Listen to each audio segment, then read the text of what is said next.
Yo, what's up? What's going on, guys? How's it going? Happy Friday night, y'all. Welcome. How is it going, everybody? Who's ready for some Fortnite hot log drops? Unlock the soft roller pickaxe from now until March 30th, 8 a.m. Eastern, when you get a victory royale in BR. We're probably gonna be able to get that, probably. Soft roller pickaxe. What does that even look like? Do I care? Soft roller pickaxe. Soft roller pickaxe. Looking it up. What does it look like? Oh, it's literally a paint roller. I don't care, I think, but I don't want to jinx it, but we will probably get a dub at some point this evening. Battle Royale. Although, Battle Royale, to try my best. Squad. Alright, guys. If anybody would like to join us this evening, tonight is the night. If not, you could chill as well. Either way. First game found. Let's go. Hope everybody's been having an awesome week. Thanks for joining us today, guys. We're getting our first match in, and we're just gonna... It's just a warm-up. It's just a warm-up.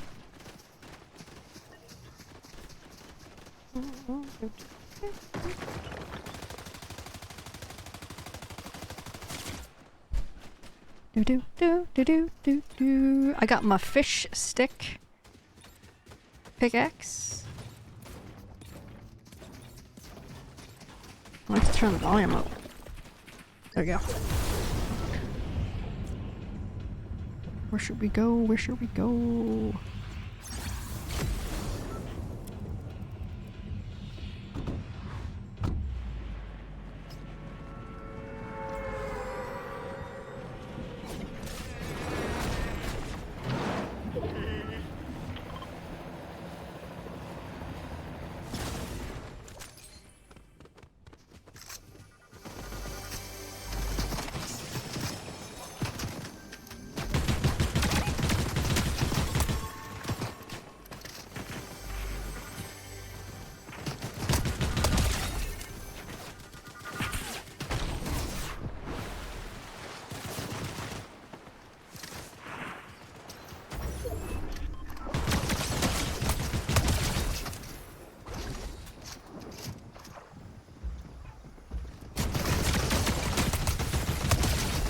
Go. Where the hell my teammate at?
close match.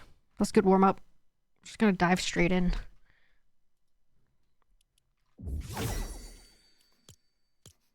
Zero Bill squad. Trio. Let's go. Anybody on that's playing? Nah. I don't remember who PZ Lax is. Brother Shao. What's up, Brother Shao? How's it going? Thanks for the hydrate. We're going with water right now. I asked DT to make me a tea later. Hopefully he will remember.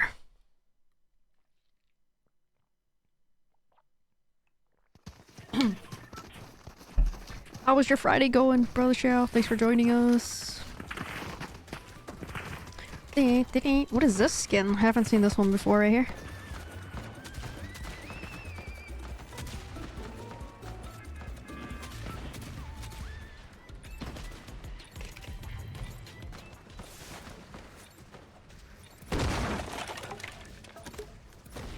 Not bad. Dead in a Division 2 mission and let them carry me. You're playing with randos? Rando helpers?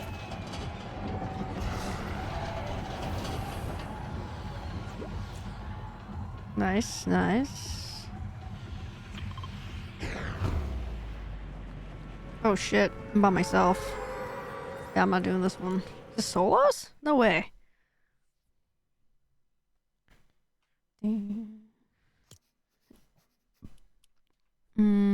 Try it again.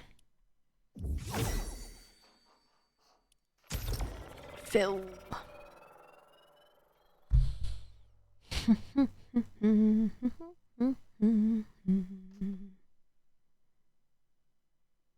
I don't know if anybody's playing with us today. I don't know if Biggie is playing with us or not. I don't know who else. If there's anybody else that would be playing with us. I'm not sure. Maybe nobody, maybe by myself. Maybe I'll go to bed early tonight. Let's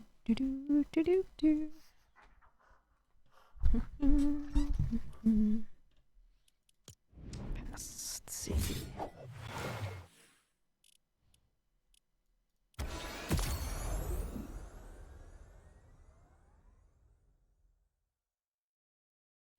One person is still a community? Hey, there you go.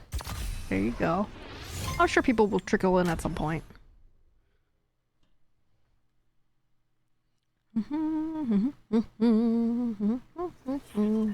So we did the game night this evening with the dog social club.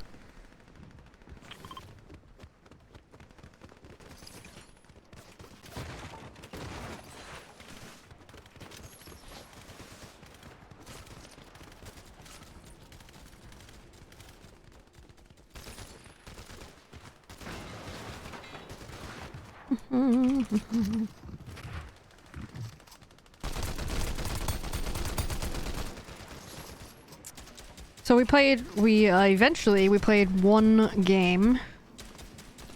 Taco, cat, goat cheese pizza. It's a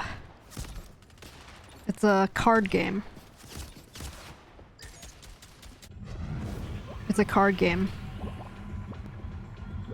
These are the deck of cards, basically. Essentially, what it is I don't know what the game is called, but essentially it's like the one where like you have everyone circles like the card like center, and then everyone gets the same, like basically you split the deck into even cards for everybody. Shit. And everybody basically gets the same number of cards, and then you go around in circles, and it's like the game where you would yell out numbers. It's like, you know, in sequential, like you're one, and then you put one card out, and if it's a 1, then you slap it. But if it's not a 1, you don't do anything, and the next person goes. So this game is basically the same idea, but instead of using numbers and like a regular card of a deck of cards, you start with taco, and then the next, like, you put a card out, and then the next person says cat, and they put a card out. Like you do it at the same time. So when they flip the card, like it's face down when each person holds it, right? When you flip it over, and then you say whichever word it is for your turn, and then if it matches the thing that you say, you're all supposed to slap the cards or the table or whatever, and whoever is the last one has to collect all the cards. So essentially, to win, you need to have no cards left. And then there are wild cards in the deck as well, such as, like, for example, narwhal. Like a picture, it's a picture of like narwhal. And then there's also a picture of like a gorilla and also a groundhog.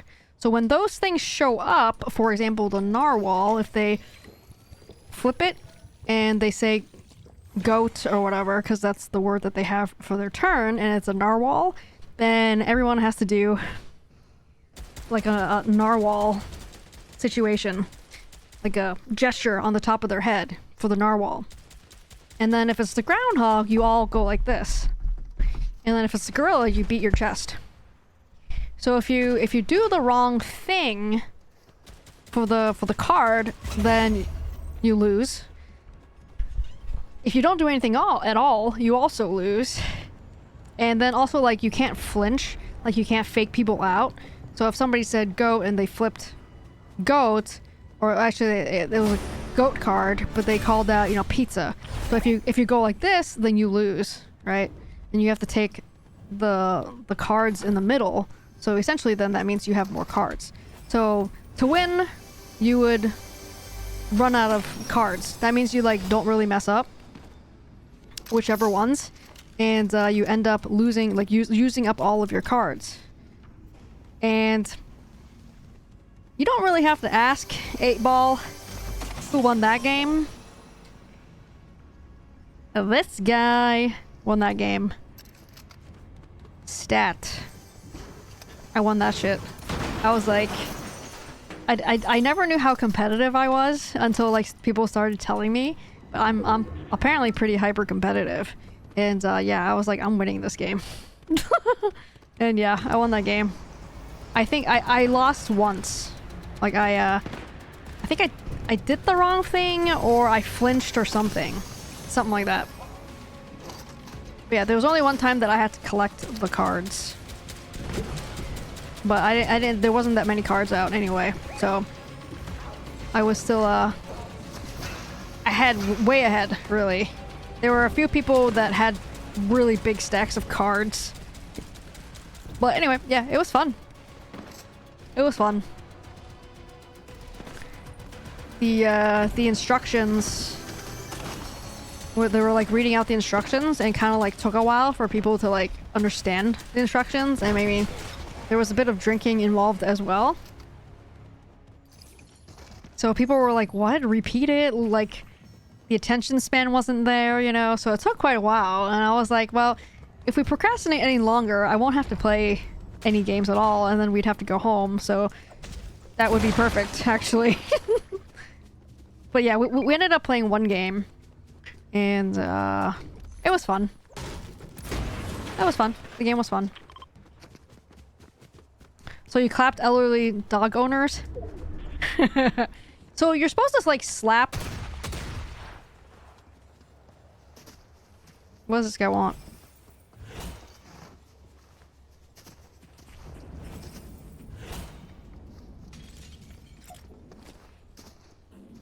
Okay.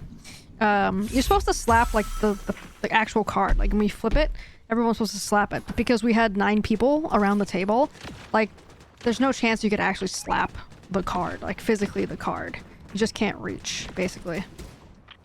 And then also, so we just like slapped right in front of us and kind of, you know, just played it by ear who did it last or whatever. It wasn't really that big of a deal.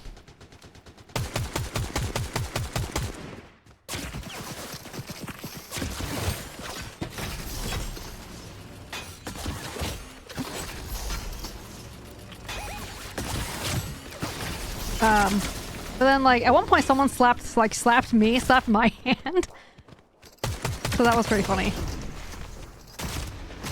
Oh my god. Oh my god. But yeah, it was pretty funny. It's basically not really a memorization game, because on the back of the card, the one that's facing up, you could see the order of the words you're supposed to say. So you didn't have to remember anything, but you did have to pay attention to where you are in that list. Like if you're in like, if the person before you said goat, you're gonna say cheese. So you have to pay attention. And if you like delay the game, as in you're not paying attention and you don't know which word you're on, you have to take all the cards too in the pile. So there's like certain rules. Like I said, it's like that other game that I've played as a kid where you use a regular deck of cards and it's like, you know, 1, 2, 3, 4, and if it's the 4, slap it, and you have to be fast. I don't know what it's called in English and if there's an English version of that, but I right now that we're talking about it, I just remember the name of it. So yeah, it was fun. It was fun.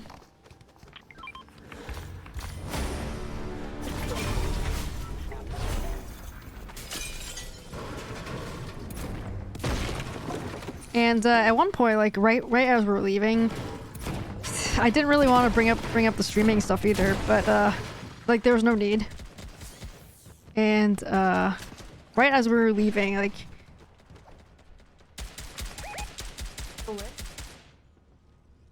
probably. It's okay though. I think it's fine. It's fine.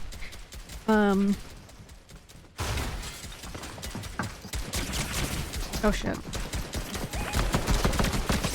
Oh my god, again, bro. Shit. But just as we were leaving, we're like talking about it because we're like, yeah, I have to go.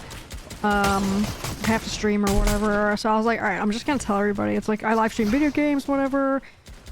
Just tell them what I do, basically. It's not really like the hosts, like the Triple Labs. They already knew. They knew.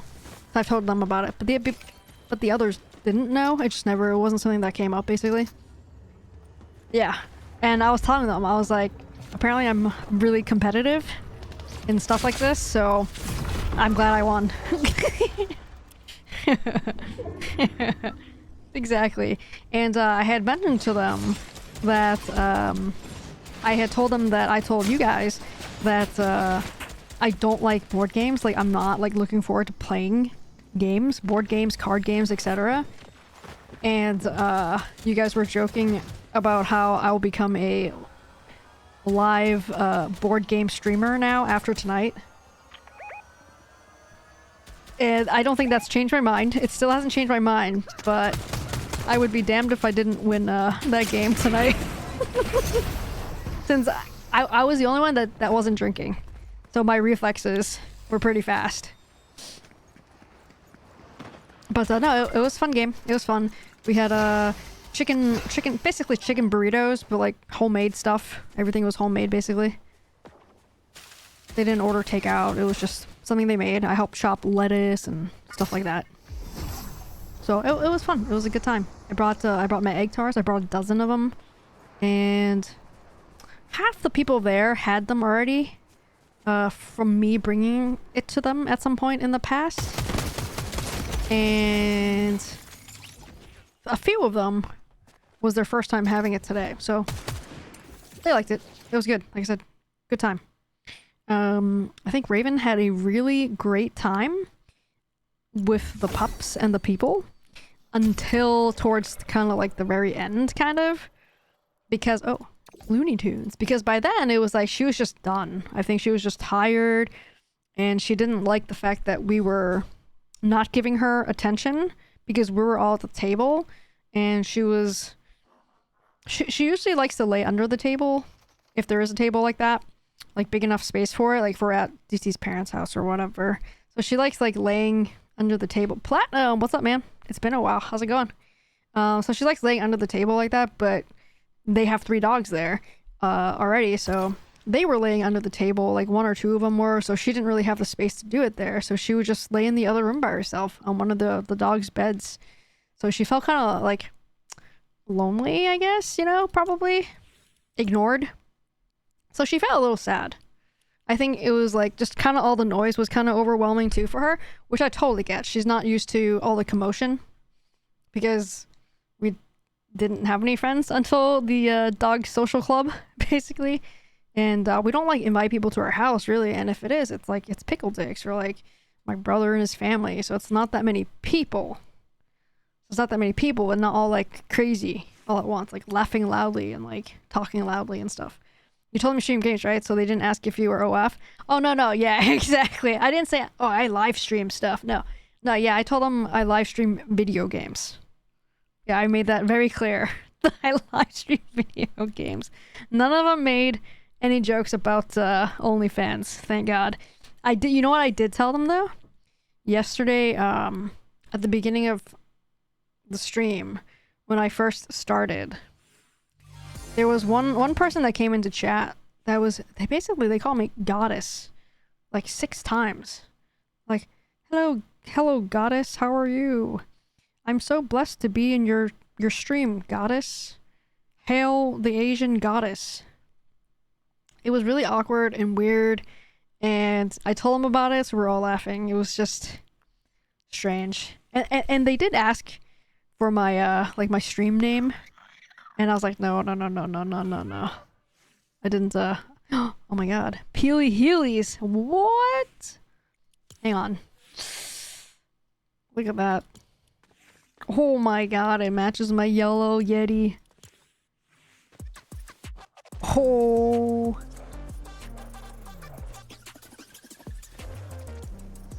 $1,200. Shoes? I don't know if I want to buy shoes. When is that good until? April 2nd. Next week. Think about it. But yeah, it's creepy. So I told them, I was like, you know, it's like some of the people that come through can be like really creepy, kind of awkward. But then there are other people that like I consider to be my friends. And they come all the time. And these people are from all over the world. And I've met like so many different like people online from this. And it's just a very interesting thing to do. And I was telling them, it's like, you know, before we got Raven, it's like I'm like very introverted, like really shy. I didn't really like really like people that much. I'm not like talkative. And then I was always just kind of shy. But then like doing this is just like really weird. And I told him, I was like, yeah, it's like it makes me kind of like self-conscious, just like how you guys are all literally staring at me while I'm talking, like I'm making a presentation in school. It's just like, and then we're all just laughing about that. So after like getting the dog, it's like I'm more outgoing now, and I was actually, it's so wholesome. I'm so proud of myself. Actually, I was telling them, I was like, well, before we go, I just want to let you guys know that I appreciate everyone's friendship here. And I told him, I was like, you know, I lived here for like 13 years, and I never made any friends here while we lived here. It's because we never really left the house, and I also just a really shy person. And it's been really nice knowing all of you guys. So I had like thank them for their friendship or whatever. I was like, I didn't want to make it too awkward and weird. It was just like a quick note to like everyone that was there. And these are literally the people that I see like every week, all the time. So, and before I knew that they all knew each other, I met them all like separately, like just from walking Raven around the neighborhood. Oh no, I wasn't. I felt awkward because I'm me, right? But no, it was fine. Like I said, I just made it a really quick thing. I was like, thanks for your friendship, guys. But I just I feel like now that I'm kind of older and I'm less introverted, like I am more outgoing in that way, that I feel like I am better at expressing myself and wanting to say things that I want to say. So like pre-streaming, like before I started streaming in 2019, there's no way I would be able to say that to like, not people that I barely met, but absolutely definitely to people that I barely met, but I wouldn't really be able to say stuff like that. You know, I wouldn't, it would just be awkward for me. Like I would just be really weird. But now it's just like, yeah, thanks for being my friend. Like I want people to know, hey, I appreciate you. Like, thanks for your friendship. Like, it's just a really simple thing that I want to tell people. It's like, so it's known, right? I mean, obviously you could tell, but like, I'm not afraid to express that anymore, I think. And I think streaming helped that in me. Like, just overall, just kind of confidence.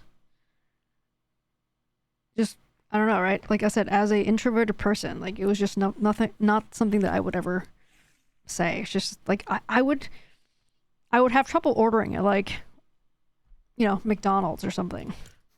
I would just like not want to do it. Like, have a not a panic attack, but I would be like really anxious. Like, I might stutter, or like I'm just like, I really don't want to do it. Like, I'd rather not eat than have to order. Like, just be like, no.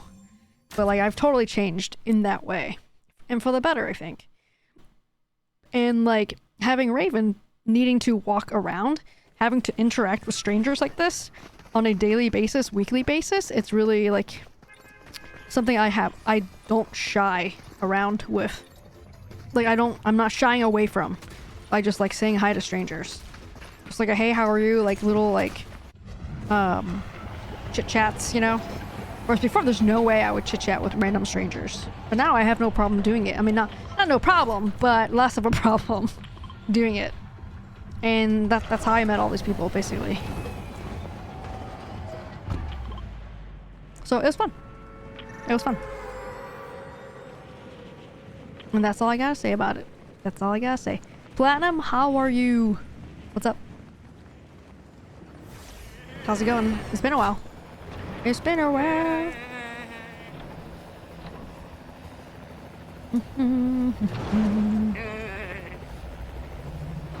Oh, they were asking, they're like, ballpark, like how many people like do you have like come to your channel or whatever? And honestly, if you're back from the OG days of like, let's say like pre-COVID, or like at my peak when I was streaming like Division 2, even, well, I don't know about Scum. Scum was always kind of on the niche side. But like when I was streaming like Division 2, we had a steady stream of people, and they were like, what's your best? Like, whatever your best was. And I was like, well, you guys know the company Ubisoft? And they didn't. However, and DT was like, well, you guys heard of the game Assassin's Creed? And like, oh yeah, we've heard of that. Maybe because their kids play or whatever, like commercials or something, right? I don't know how they've heard of it. And they're like, oh yeah, we've heard of Assassin's Creed. I'm like, well, that's the company behind that game, a really big gaming company.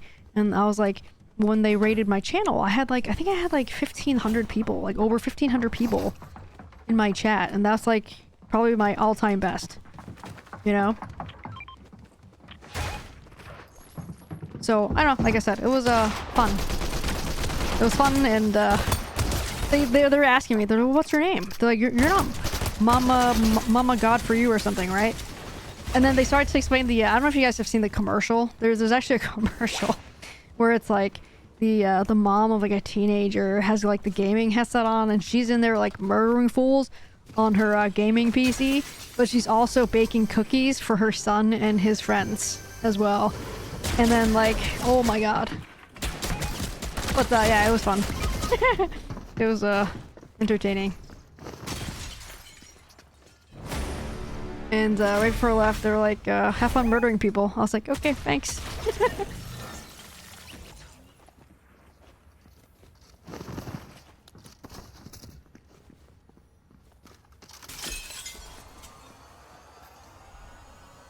So these guys are great. They're great.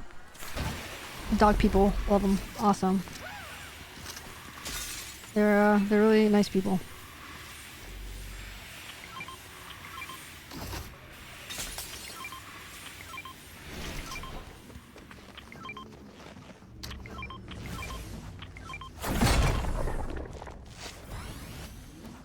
Thanks, friends.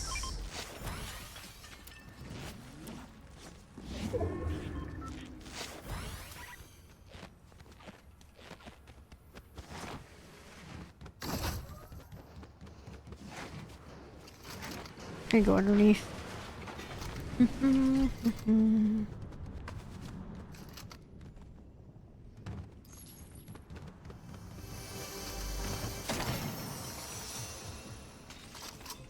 Oh, they did ask what games I stream.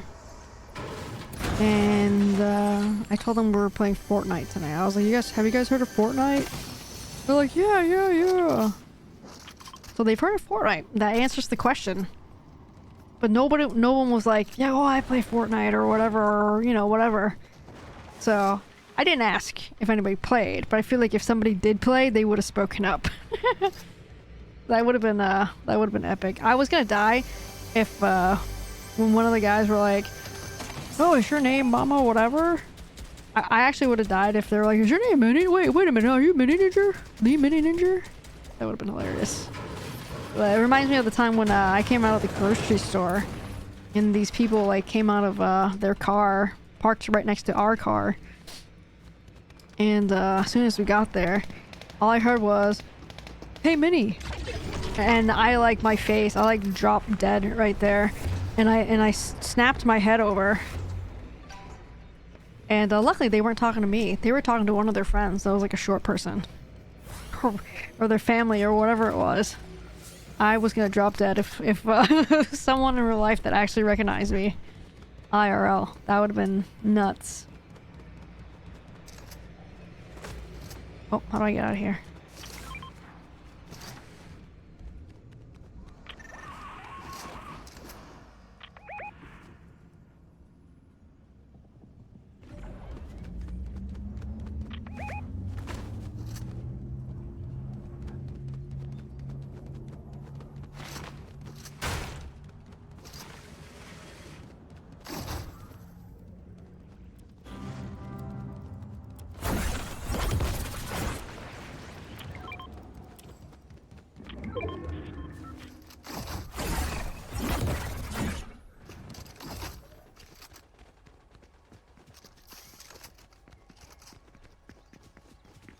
Oh, our buddy's AFK. Oops.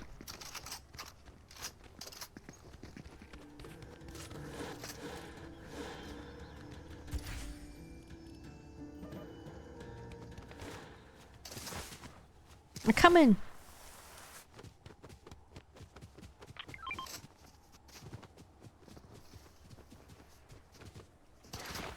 My teammate's still AFK.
Stabilize the anomaly. Find and destroy Dark Voyager's drones.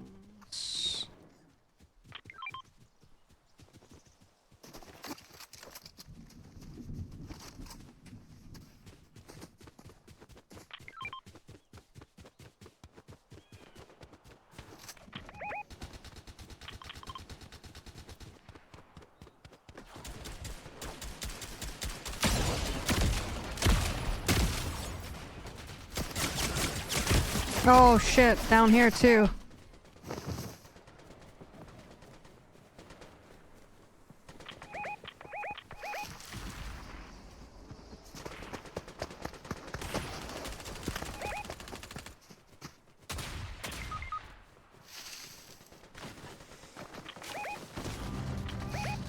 No, GG's. Dang. I took a picture of my PC and showed them since they expressed, you know, some interest in streaming. So I took a picture of my setup with everything on. I sent it to them, and I was like, "Here, guys, this is the goddess setup. Green screens and everything." Yeah, they're a good bunch of people. GG's. Who is anybody want to play with me tonight? Come on, guys. Anybody? Anybody can play. Anybody. You don't have to be good. You don't have to be bad. You can be good or bad. I welcome anybody to play with me. Please. Please. Okie doke. Okie doke. Wait, you still have Fortnite installed?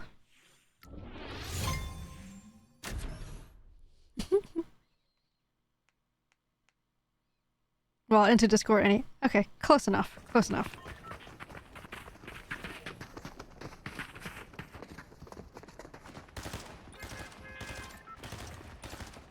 I think I have 2 bots on my team. The names just look suspicious.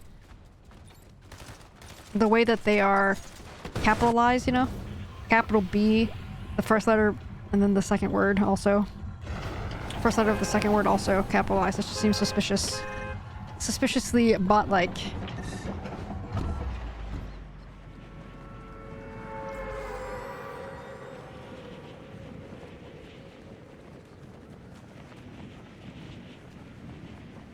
Look at those big feet I got. The Bigfoot foots.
Nice.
Rivalry started.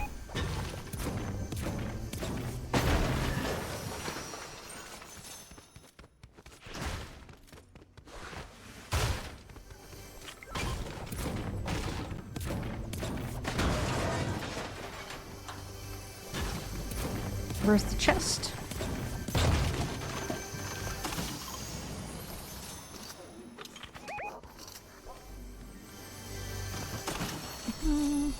Biggie Big! What's up, Biggie? What's up, Biggie?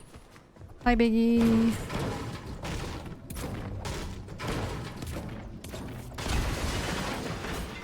Biggie, how was your nephew's game yesterday? Did they win?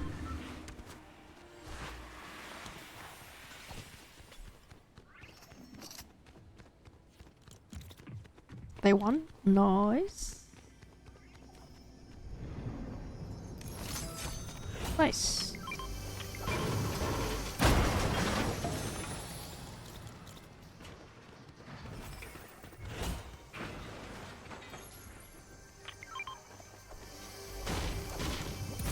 Tomorrow's the next game. Wait, is it just like a regular season game? Or like playoffs or something? I don't follow college sports at all.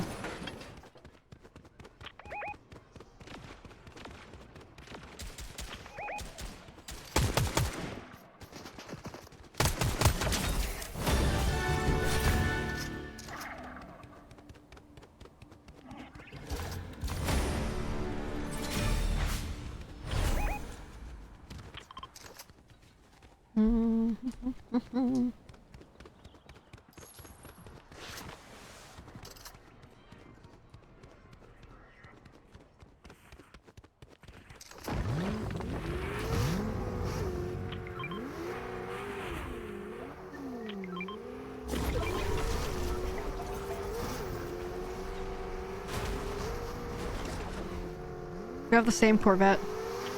It's actually really funny.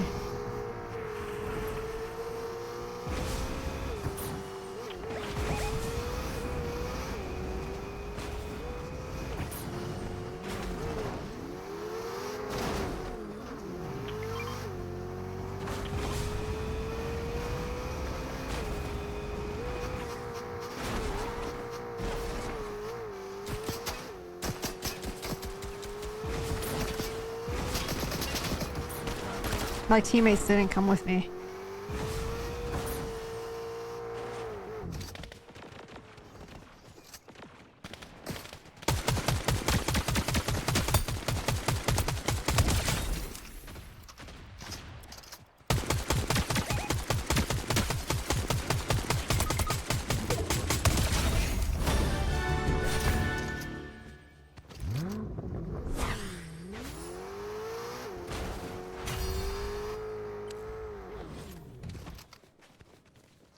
Hello, teammates.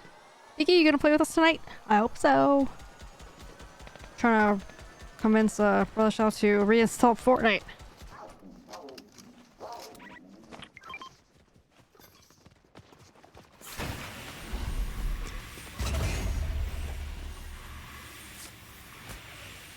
Spot.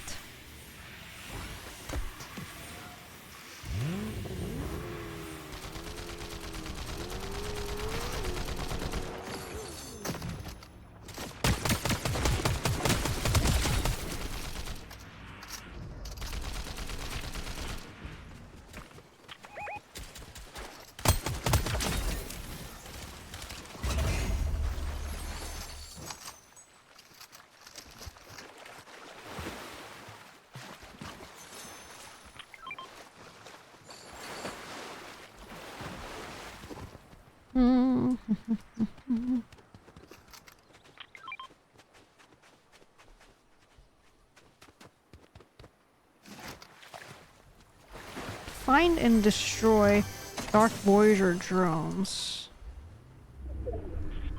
Oh. Like this thing? Oh, it's gone. Someone else must have destroyed it then.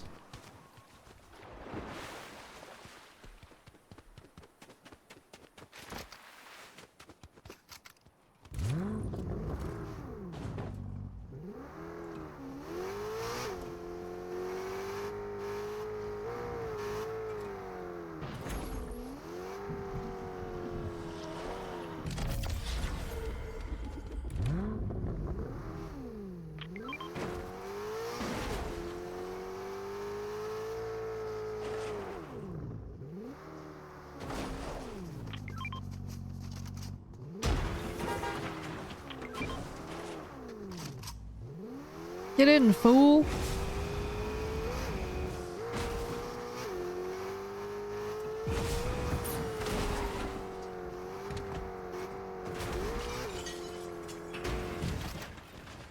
What's up, Owie? Hello, Owie. Hey, Owie, how's it going? Oh. Hi, Owie.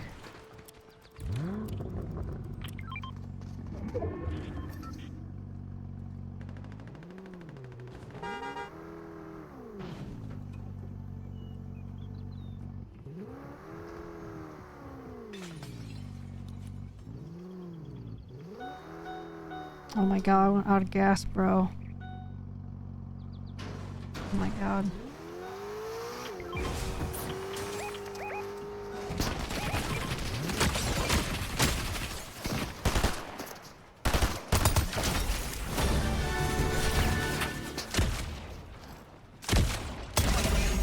Hell yeah. That was our rivalry. Our rivalry team. The game on PS5? What, which game? I was gaming in real life today. IRL. Card games. With the dog friends. Ba-doop-ba-doop-ba-doo. TDU Solar Crown and Crimson Desert. How do you like Crimson Desert? Castle has it, and I've heard of it being really good. I don't really know that I have an interest in it. But it looks very good. It looks very good. I heard you can collect cats in the game. Where's this guy going?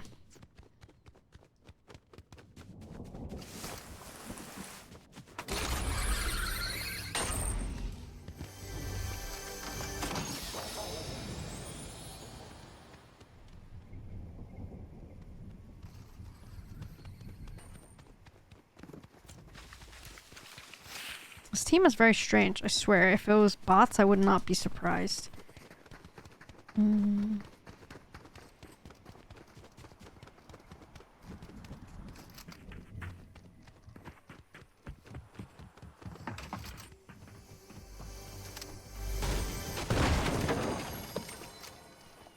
Oh, thanks for taking my loot. Thanks a lot. It's good and big AF. Open world sandbox action RPG. Not that much hand holding. I'm gonna take my time with that one. Not much hand holding, so I will get lost in that game then, right? Sounds like. Like if there's no guidelines. Literally guidelines telling me what to do. Yeah, okay. Well, Castle has it, and I share a Steam library with them, so if I ever actually feel like I want to get lost in the game, I guess I could try it out for free through his account. Okay, never mind.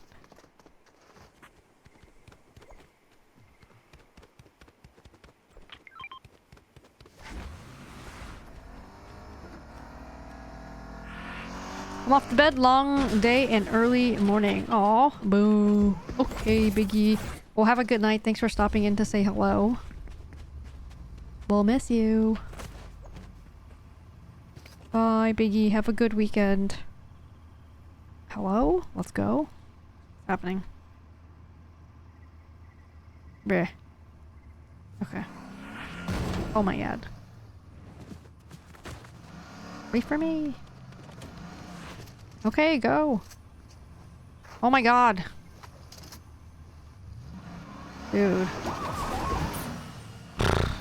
Bye.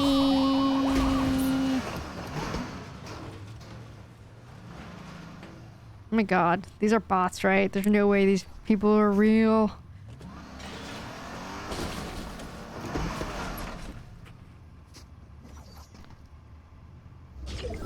Can't do this. Oh god. They suck at driving. Just go.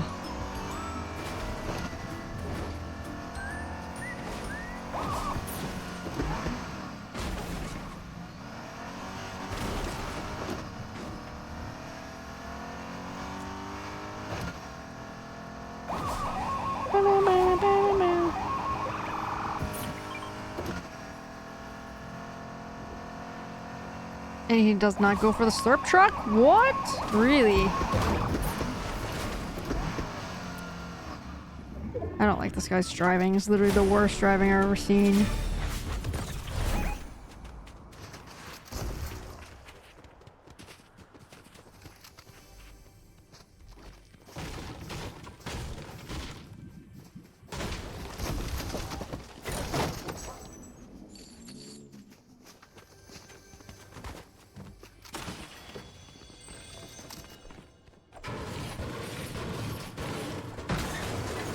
Oh, revive.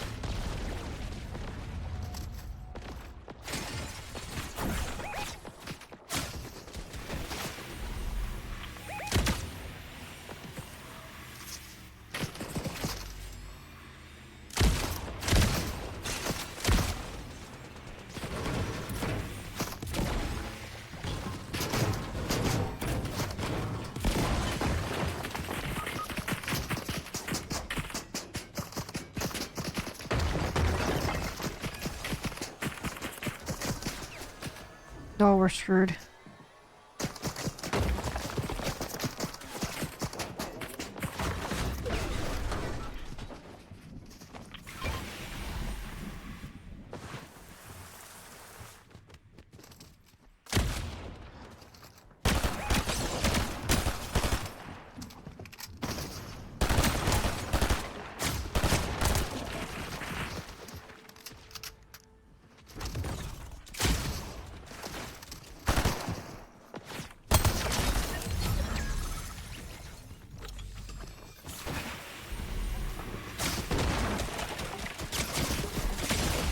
Shit.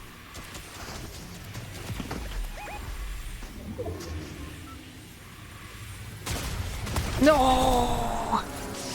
What's up, Derp? How's it going, Derp? How are you?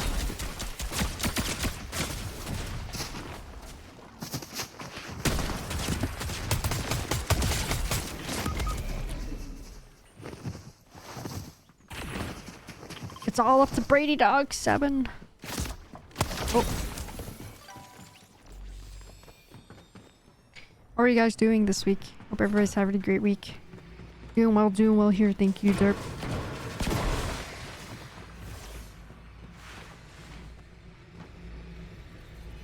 We, right before stream started, we had gone to the, Triple Chocolate Labs house for, game night with the, quote-unquote dog social club. They all have been friends with each other for like 20 years. We just met all of these people in the last year and a half, all separately, and then came to find that they are all friends together. So they invited us to their game night this evening, and it was fun. It was great. It was good. I really, honestly though, I don't really like board games and card games. To be quite honest, they make me kind of anxious. But it was fun. It was fun. Usually, oh my god, I'm gonna choke. Usually, like board games and card games, you know, like Cards Against Humanity, that kind of stuff. It's they're very on the spot. They put you on the spot, and I hate being on the spot.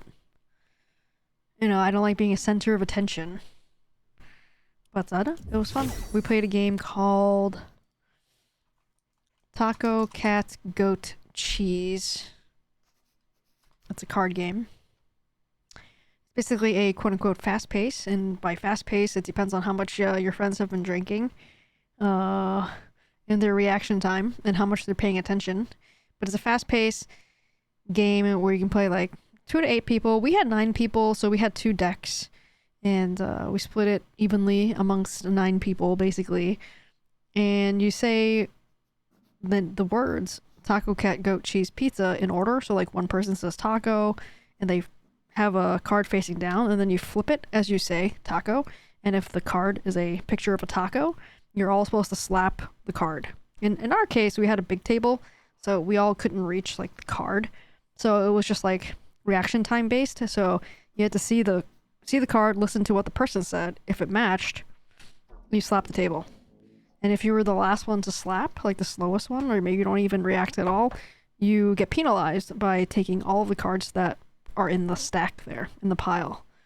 And the first person to have 0 cards left after like the round finishes or whatever, then you win the game. So there's a lot of like paying attention, like keeping track of where you are on that list of words, and reaction time. And then there are also wild cards too in the stack, where it's like stuff like a narwhal, where you have to go like this to indicate your narwhal gesture. And then there's like the gorilla, where you beat your chest. Like, instead of slapping, right? You beat your chest. And Groundhog, where you pound your fists on the table, basically. So, those are wild cards. And then, like, if you say this wrong thing, because you're not paying attention, you also have to take the stack. And, Derp, you want to play together? Let me know if you want to play. And, if you flinch, because it's, like, the wrong thing and you reacted badly to it, you also have to take the stack of cards. So we had a few people that had a really large stack of cards, but I guess me being me, I would say I'm kind of competitive. Some people would disagree and say that I'm like hyper competitive at stuff like this, like games. I won the game. I was like, saying it to myself, I was like, all right, this is a reaction time based game. Literally, I am the youngest person at this table, and I did not drink any alcohol. Everyone else has been drinking. Not like heavily drunk or anything, probably. But I was like, I'm sober. And I'm youngest. I feel like I should for sure win this game, for sure. Yep, won the game. So, that was fun. Fun times. Fun times. Oh, you do get quest markers, so when we get that last quest, do mark areas as well. Oh, okay. Well, that sounds okay. Maybe I'll try Crimson Desert sometime then. Owie. That sounds fun. It looks very good.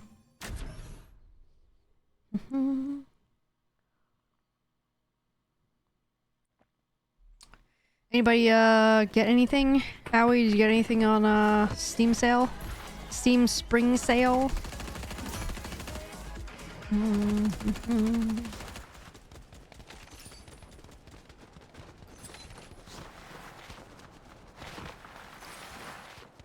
I did not get anything. I was gifted Peak, the game, like the co-op game where you try to reach the peak of whatever map you're on. And it's like one of those kind of like janky games, but you're supposed to co-op and play together and help each other. Like you can you basically climb up the walls, the rocks and stuff, and then if you run out of stamina, your buddy that has most of their stamina left, they can like grab your hand and pull you up. Stuff like that. You get a backpack and whatnot. Seemed like a fun game to either play by yourself or play with friends. I did try it once so far on my Steam Deck for about half an hour. I can see it being fun and really helpful playing with other people. You can also matchmake too, I think. But I was playing an offline solo game. Also, it's also made with controller in mind, keyboard and mouse work, but you may need to add a script to have easier time to get to inventory. Really? What's the weapon of choice in Crimson Desert? Is it... It's not guns, right? Is it like bow and arrow? Or is it melee weapons? I feel like that, tells me what inputs I should use. Depends. Oh. Well, then it sounds like it has things that you need to be precise with your aiming. Oh, okay. Yeah, there are range stuff like bows. Yeah, then I feel like I would definitely want to play with keyboard and mouse just because I'm not good at aiming with the controller.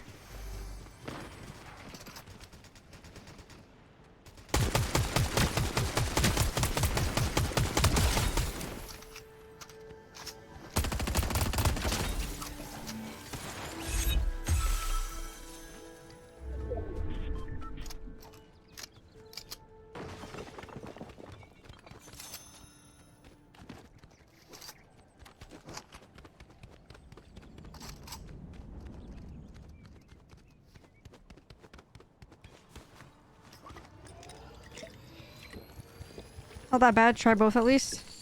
Well, does it have like aim assist? That would be helpful if it does.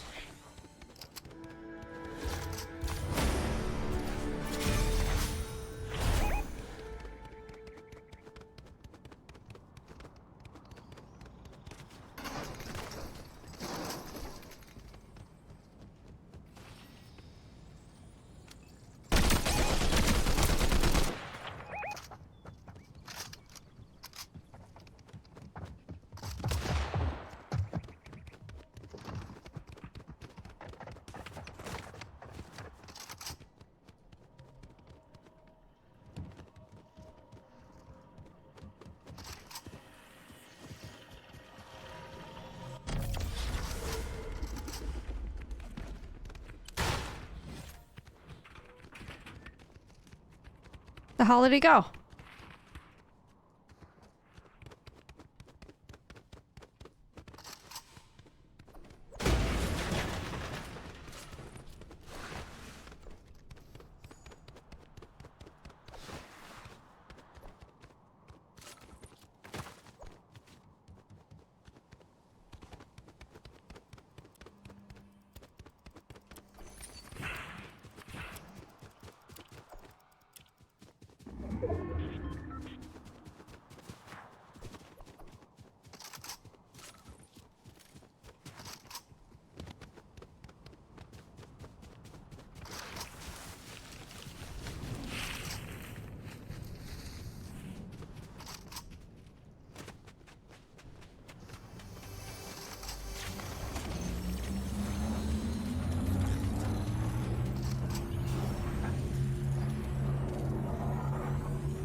Slight assist. Gotcha, gotcha.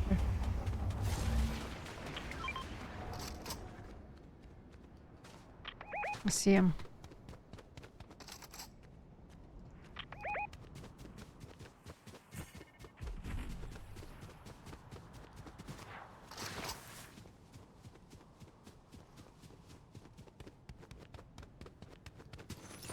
He is here. Oh, and the storm's here too.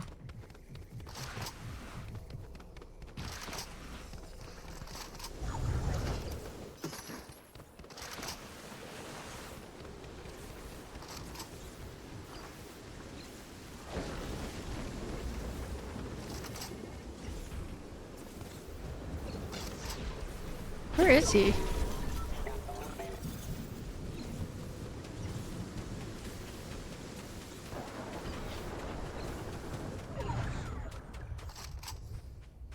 Should be right on top of us.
Finally. That's like a lifetime to finally get that guy. Jesus, he was just gone.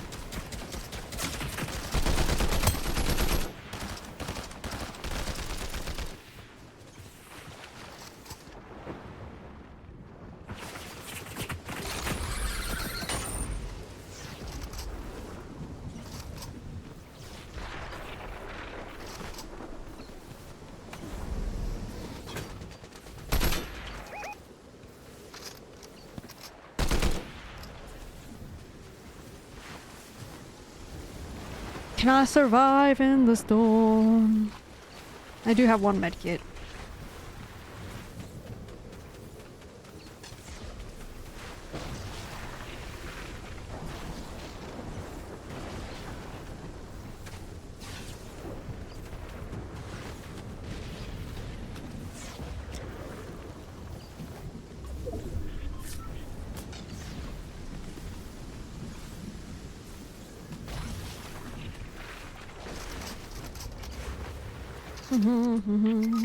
So what have you been playing these days, Derp?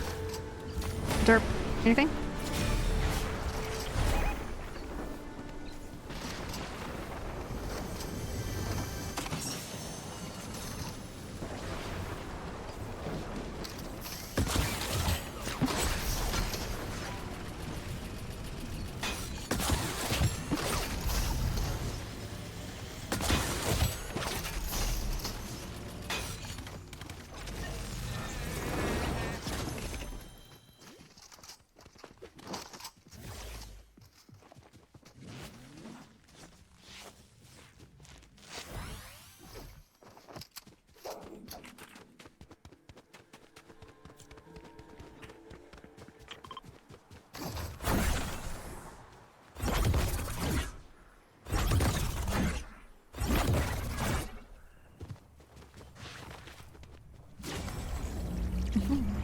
Mm.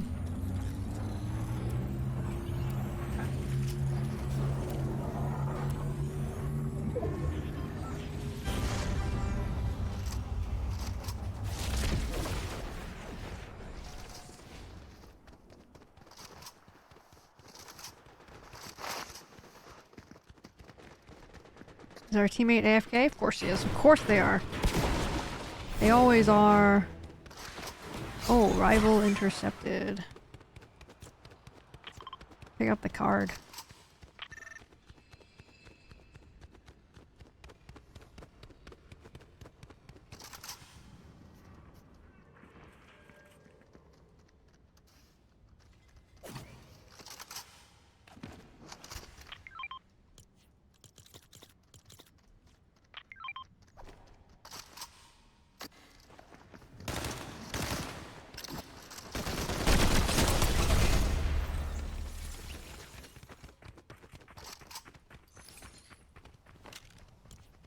Could use a freaking med kit.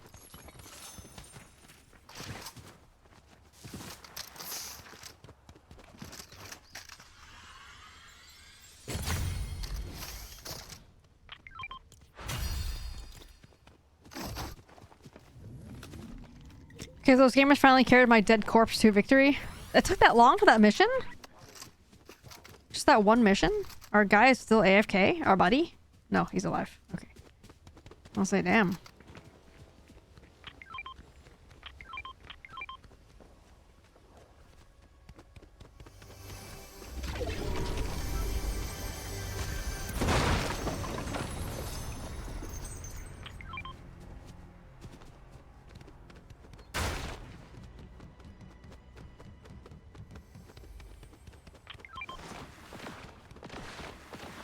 Okay, brother show.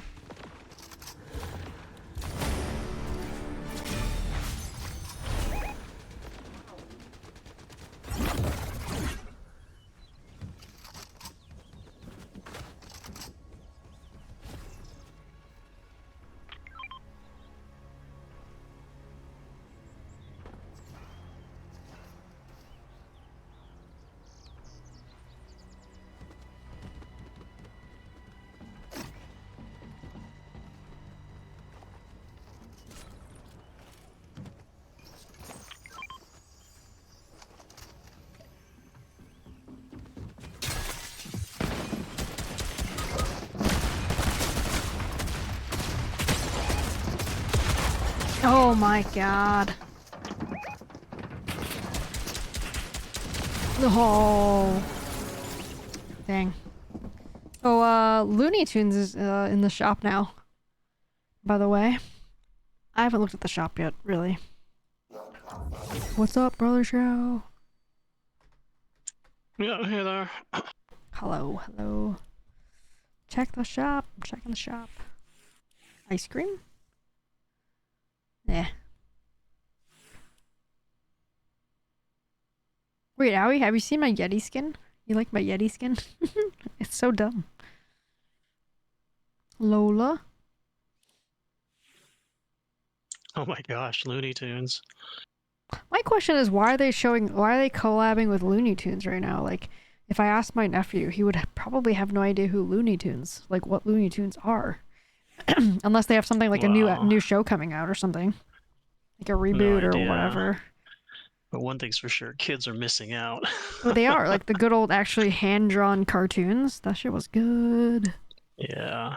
And also the absurd amount of violence. It's like whenever I watch like clips of like Tom and Jerry on YouTube, I'm like, I loved Tom and Jerry.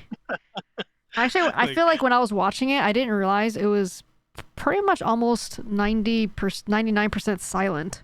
Like no talking. Other than like the lady like yelling or something. Like the actual characters didn't like speak words to each other. You know, like I can't remember how old I was. I mean, I think it was already like after college or something like that, and it was like a long time after. And then for whatever reason, I didn't, and I don't know why. I think I think my friends and I like we started watching like a Charlie Brown Christmas or something, right? And then it was only then that it dawned on me. I think I was like in my mid or late 20s at that point, you know, that the teachers never spoke. They just went wah wah wah wah. And I went my entire life being like, oh yeah, they totally talked. What are you talking about? Yeah, that's how But I felt no, about no, Tom and Jerry. they actually went wah wah wah wah wah. High rise assault. Kitty. Wow. I like these peely heelies. Comes with an emote where the dude is healing. Oh, were those the ones with the little Yeah, the wheels little on? wheel. Yeah. I feel like I mean, those were like popular like I don't know 15 years ago or something, wasn't it? I mean, do they still sell them? I have no idea. I don't see them as much as I used to. I always kind of wanted a pair, and I feel like now if I got a pair, like I would probably tear my hamstring again, or like ACL or something, roll my ankle. It just seems seems like really dangerous. Like it seems fun, like as a kid, but super dangerous. I think. Yeah. I mean, I would see like little kids with them, like 15 years ago, and I'd be like, he's like, is that safe? It's not like, I mean, not that I want to wrap kids in bubble wrap, but, I think if you're younger though, they could really hurt themselves. Well, I feel like if you're younger though, like you kind of bounce back, so like you're not hurting yourself as much, even though you'll probably injure yourself. But if you're older, I mean, it's a lot easier probably to do something. Yeah. Well, I hope they can bounce back from a torn ACL, okay, or. Oh, they got the regular Heelys too. I do like the peely ones, the stupid banana ones. The Rivian.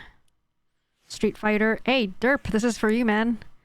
The Street Fighter stuff is back in the shop. They look so creepy. I don't like this version, this generation of Street Fighter characters. Buy the banana ones. I'm thinking about it. I have a lot of V-Bucks. I got 3,100 V-Bucks, and I think the banana shoes are 1,200. It's like a 2-for-1 almost. And those banana shoes literally perfectly match my current Yeti outfit. You can try on the kicks, as you can see. Pretty much the same. Yellow color. I'm thinking about it. Nobody clipped at one point when the shoes became a thing, right? When I said I wouldn't buy shoes or they're so stupid. Like I wouldn't buy shoes in the game. Because I have definitely bought a pair of shoes. One or two pairs. I don't think I was like, I'll never buy a pair of shoes, but I was pretty like, wow, really? That's kind of expensive. Like, very expensive. Like, I don't feel like I would buy shoes in the game. Yeah, and then just now, your I'm literally about to click. Your cursor was like on the buy button. It's like, what are you? It's like, oh man. I'm waiting for like the perfect pair of Crocs. However, like yellow Crocs. Something, I don't know. I'm not sure what I'm looking for, but I'm waiting for the perfect pair. Like this one is like the duck one. Kind of ridiculous. Like I feel like in real life I might actually even wear these. In real life, while walking the dog. Yeah, why not? Look how ridiculous look. And playing with pink taco goat socks? Taco goat pizza. Ridiculous. I feel like I would trip because the bill kind of sticks out, it looks like.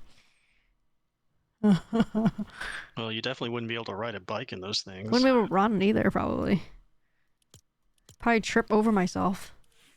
But yeah, these are a possibility that I would buy. You can have it sport mode or not sport mode either, as well. What's the difference? Well, the strap on the back.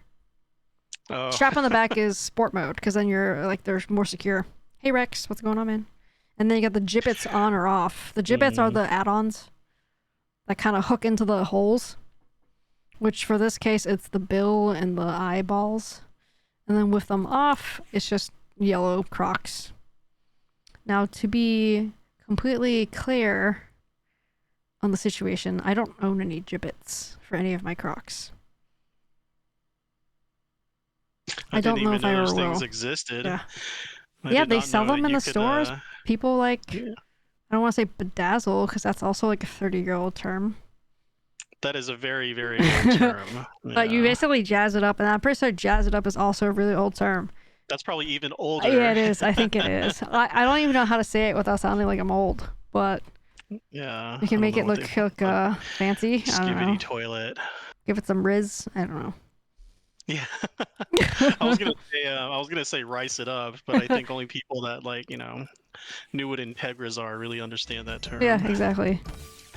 Like car people. Wow, look at you. You didn't dump us for your new friends. Yeah. I was a little bit late to stream, just a few minutes, but nothing out of the ordinary that you guys haven't seen before, but just a couple minutes late.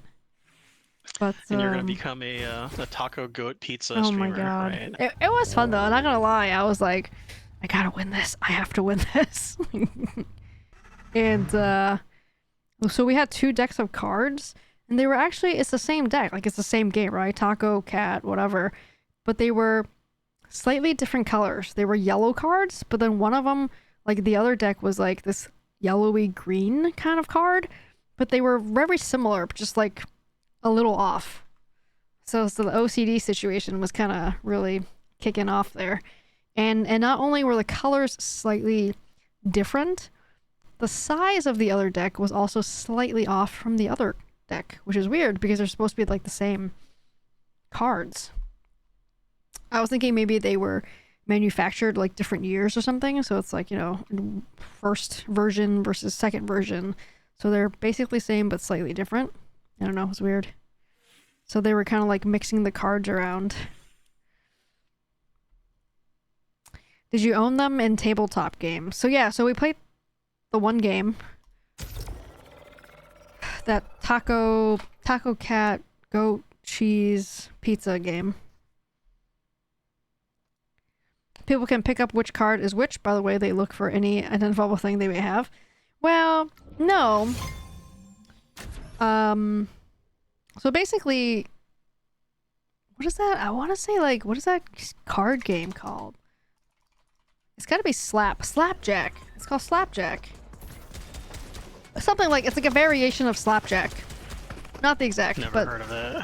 So I've heard of it, honestly, I don't know how to play it. But I know, like, the one that's the Chinese name one. That's very similar where you slap the cards. And that's where you have a deck of cards, like regular deck of cards, and like you have however many people you have to play. It has to be minimum 2 people. And you have your cards facing down, and as you flip them, like say the first person goes, as you flip the first card over so everyone can see, you say 1. And if that card is a number 1, like the one that you actually flipped, and you say 1, everyone has to slap it, and the last person to react to slap it like loses and has to take those cards that are in the pile. So then like the person after the 1, they would say 2, and if it was like a 3, for example, that you flipped over, then you just go to the next number. You go 3, you go 4, whatever. So if it's actually whatever you say matches the actual card, that's when you do the slapping.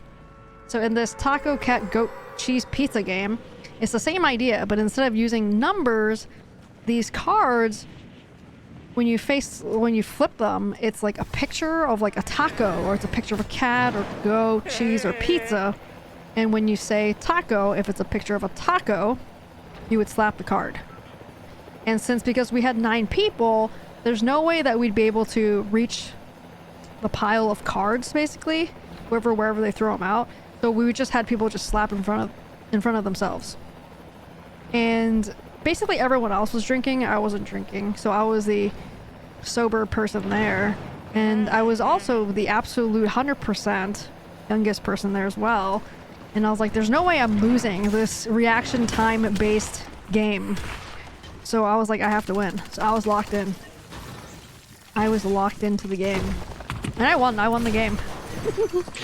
So you had a sobriety advantage. Yeah, I had a buff. A youth advantage. I had a buff. But it took them like 45 minutes just to even like start the game, like after we had eaten, which is fine. And I was like, okay, if these guys like procrastinate some more, like maybe I don't even have to play the game. Like it'll be like my time to go home. I don't have to play the game, because I mentioned to you guys before that I don't like playing, board games or card games or that kind of thing, because it's very like, depending on the game, it could be very like push you on the spot, like Cards Against Humanity. I don't know if you guys have played that before, but something like that. It's kind of, I don't really enjoy that kind of game. It can be fun, sure, but not my favorite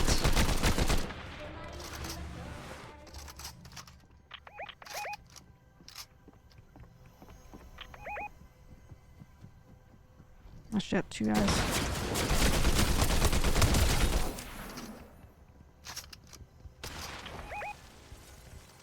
I've only played Cards Against Humanity once, and it's mostly amusing just because of how absurd the how absurd like the actions or whatever the cards are. So I've played it a few times, minimum like twice. We played it with Castle last fall when we were at their house. When we road tripped down there. Yeah, it's one of those games that's like, you know, that you play every once in a while, and it's kind of amusing. But it's definitely not something you can play regularly and, you know, get any good at. Well, I don't think it's a game you can get, quote, good at, really. Yeah. It can also be like quite like a vulgar kind of game too, depending on, you know, what cards you get too. No, oh no, it's very vulgar. Yeah, I mean, not all of them are though, but like a lot of the cards are. Like that's why it's a funny game. But like for me, it's not like really my kind of thing, really. So that's why it makes it awkward for me too, as well. Yeah. But that's a me thing. Hey, maybe one day they'll make a Fortnite card game. I was gonna say a family friendly. You know? I was actually quite impressed and surprised that they have heard of Fortnite.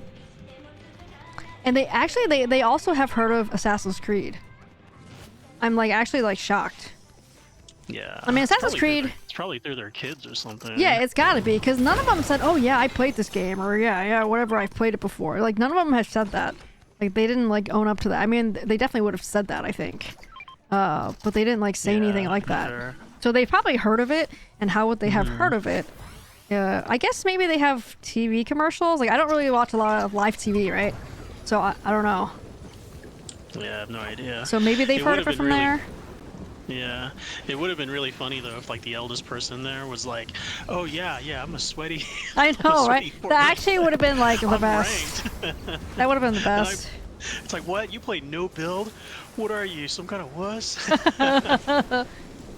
Yeah, that would have been the best.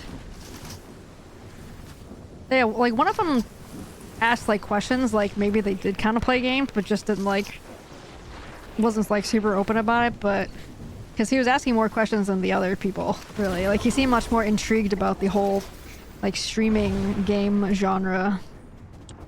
Yeah. I mean, the other thing about Fortnite is that you can play it on mobile too, right? You can. So it sucks, but you can. maybe. But these are old maybe people they've though. It's seen like, that. I mean, maybe. I don't think they would play it on mobile. Yeah. Yeah, but you maybe like definitely cannot- ads or something. I don't know, right? Something like that. Yeah. You told them to stream. Yeah, I ended up telling them because I was like, well, we have to go, whatever. And we're talking about like, everyone was getting like text messages from their bosses, like, you know, Friday night, who the hell texts? Who has to work on a Friday night? And I was like, well, actually, I'm leaving to go stream. And they're like, oh, like, do you have a schedule? Like, how many people like come? Like, how many people usually? Like, what's your best? What's your streak? Like, what do you stream? Like, they just seemed like they were overall intrigued by it, which is not surprising because if they don't know anybody that does that kind of thing, that they would naturally have questions about it. You should invite them to stream. Oh my god. They actually asked like, me, they were like, "Hey, what is your, like, what's your name? Like, what's your username? I was like, I'm not telling you guys this. Like, no. Man. Yeah, they But asked. hey, I was like, nope. You know, at some point, you know, you could get them into like become like super sweaty Fortnite players. They were like, should we stream this board game right now? I was like, nope. Should we stream the next game night? No. I was like, nope. Nope. Yeah, like they're not searching, right? I'm like, no way. Because they were like, oh, what? Like, where? Like, what's the website? I was like, nope. Not even gonna say that. I'm sure they wouldn't be able to find me though. Just by saying the platform. What's up, Castle? But yeah, it's just interesting. It's just funny. They're nice people. I like them.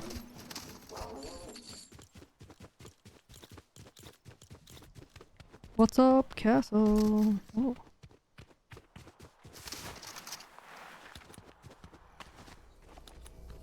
No.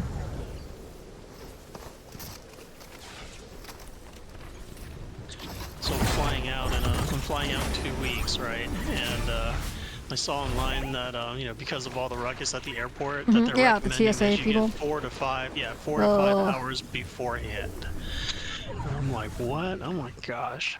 Well, that's international though, so I think it wasn't. Isn't international usually 3 or 4 hours anyway? Well, That they they tell you to go recommend? there. They usually tell you to go there like 2 hours in advance. Yeah.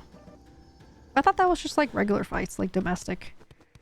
2 hours? Yeah. Really? I don't know. I mean, I haven't flown for a while, and honestly, like when I was in like Massachusetts, like the traffic was just so unpredictable that you could just be stuck in the tunnel like right before the airport, Logan, and just Yeah, be before you stuck get to there for like Logan. hour or Yeah. two. So it's just like I Yeah. always went like really, really early.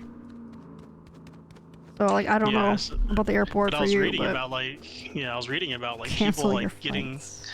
yeah, like getting stuck in the TSA line for Yeah. 4 hours. You know, and I was Yes. like, oh, jeez. And Yeah. like, you know, and there was, you know, there's really no way to like predict this, right? Like you know, I booked the tickets like 6 weeks ago before Right. the entire Iran thing started. You know, Exactly. and now I'm like, oh crap. You know, Exactly. like under normal circumstances, like I'd probably just like reschedule the ticket. However, you know, because the oil prices are up, the airfares are up too. Like I don't. Everything's gonna be up in general. Yeah. Yeah, Yeah. yeah. Especially. So like now, you know, so I don't really want to reschedule because, you know, if I reschedule, I have to pay like the change fee and the difference in the fare and stuff. Yeah, I guess I'll just go to the airport like, you know, 10 hours ahead of time. The thing is though, like I don't know about if it's like specific to each airport, but like at Logan, like you couldn't check in with your luggage unless you were like within 4 hours of your flight time. Yeah, it is. Yeah, it is specific to airport. Yeah. Okay, so I don't know about yours, but like if you go 10 hours ahead, I mean you're probably not going to go 10 hours ahead, but if you did though, you'd have to lug your stupid luggage with you the whole time. So that'll suck too. Yeah, exactly. Yep. Yep. Castle, you playing Cards Against Humanity without me, Brett? No, actually, no. I was mentioning that the last time I did play, and probably all the times I played, was with you. Minimum last time we were visiting you. We played that. We're playing a different game, Castle, with the, quote, Dog Social Club. What is it? Taco Cat Goat Cheese Pizza. That's the name of the card game we played. Check it out. You might like it. It's kind of fun. Yeah, so It it was says fun. it It was mostly fun. depends on the airport. Yeah, so the Houston airport, like I've already heard from coworkers that it's already starting to get messy. So I'm just I saw that like yeah. additional like 400 like people like quit, basically. TSA people quit. Well, because they're not getting paid too, so of course Yeah, they they would haven't quit. been paid for like what, 5 weeks or something like that. Oh my god.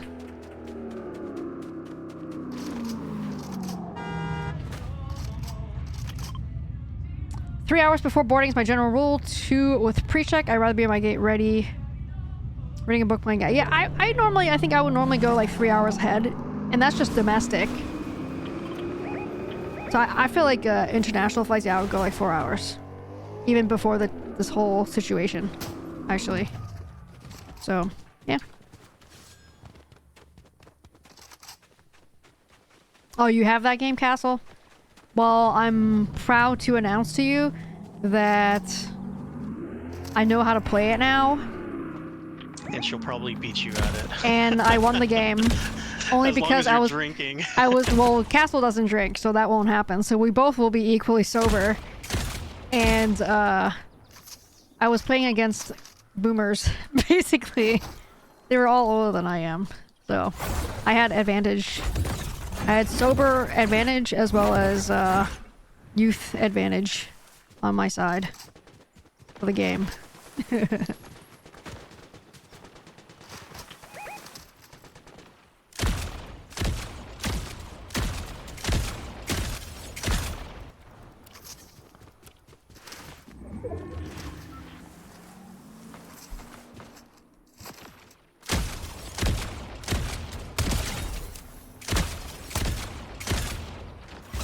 Damn, that was my kill, bro.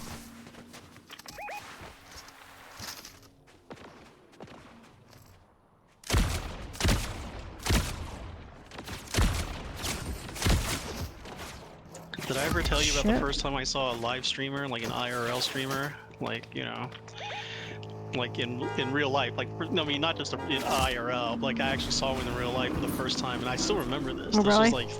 was like 3 or 4 years ago, and so I was still living in Seattle, right? And I was getting gas, and then I heard this guy, like talking, and I was like, what is he doing, right? Yeah, he was like straight up live streaming. It was like a 16-year-old kid, like a high school kid, live streaming, like getting, like he was getting gas at the gas station, right? That's And he's funny. like, yeah, what up? It's your boy, blah blah blah blah. It's your boy getting gas. Yeah, coming at you from the gas station, right? And I was like, oh my gosh, like that's the first time I ever saw an IRL streamer. Right? I thought you meant like you watched this person normally and then like you saw them at the gas station, like you bumped into them with the gas. No. And like I was sitting, and I thought that he was like just like talking to Talking to himself, like on the phone right? or something. Yeah, but then I I looked over because he was on the pump on the other side of me, right? And of course, like he was holding his phone in front of his face, and I didn't really get I didn't get a good look at like how many viewers he had, but his chat was moving, right? And I was like, oh my gosh, right? And that was like I had seen online that I think like little kids and whatnot, like like whenever they're asked about their dream jobs, like in the past, it would be something like astronaut or fireman or pilot or something. YouTuber. Like, and now it's like YouTubers and streamers and stuff, right? And like this kid was literally like 16 years old, like 16 or 17 years old, and I was like, wow, man, this guy must be living the dream. The world is changing. And I have no idea what he was streaming on, right? Because nowadays you can stream on anything like TikTok and Instagram and Twitch, right? So Facebook YouTube. Live even. Or whatever. But yeah, he just had his phone out in front of his face, and yeah, I was just like, wow, man, this is how they get started, right? This is how like Mr. Like what's his face? Mr. Beast. Yeah, Mr. Beast. Well, Mr. Beast is a YouTuber, so it's a little different than streaming, right? But, well, I mean, is it though? I guess he doesn't do live content, right? Does he? I actually have no idea. I don't think he does. I actually never heard of Mr. Beast until like 2 years ago. And the only reason I learned about him was because my friend's kid is like, he's like a stereotypical iPad kid. And so like he's all into like all these YouTube celebrities. Like he's into Jake and Logan Paul and stuff like that, right? And Mr. Beast and and then like and he will like the kid will randomly just yell out stuff like drink Prime. And I'm like, what has? And then I asked, sponsored? Yeah. Well, no, I asked Dan, and I was like, hey, yeah, have you guys ever even had Prime before? He's like, no. He gets that from YouTube, right? Oh my god. And every time I see his kid, his kid has his own iPhone, has his own iPad, right? Shit behind. And like, yeah, and so he's just terminally online, even and he's like, I don't know, 11 or 12 or something like that. And yeah, he's the same way. He also wants to be a streamer or a YouTuber, like in the future. Ugh.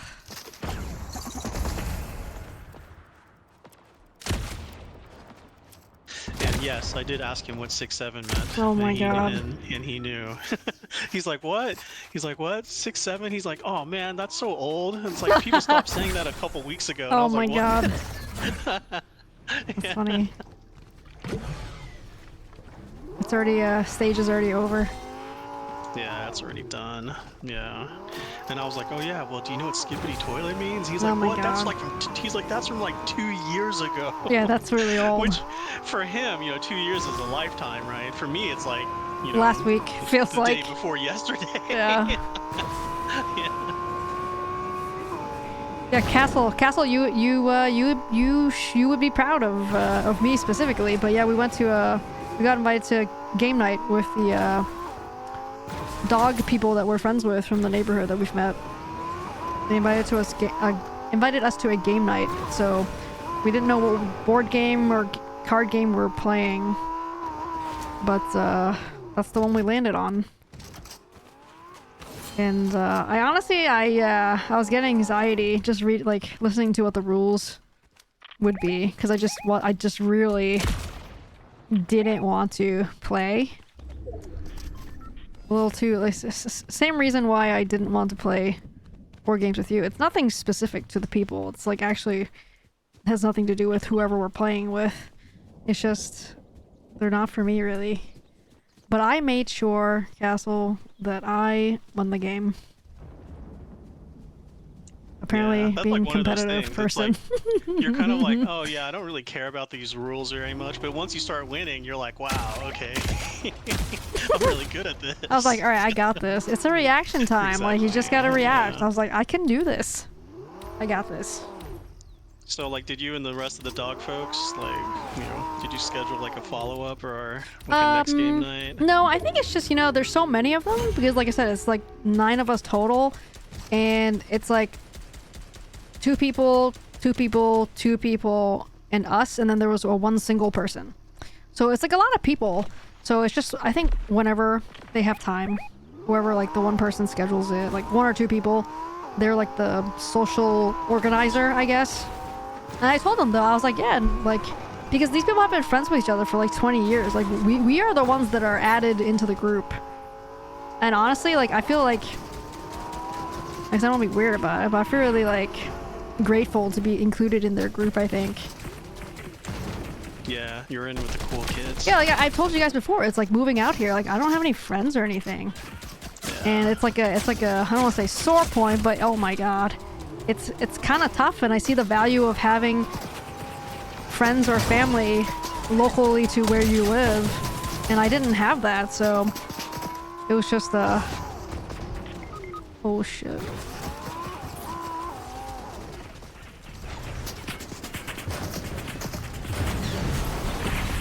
It was just cool to have people to do stuff with locally. Yeah, for sure.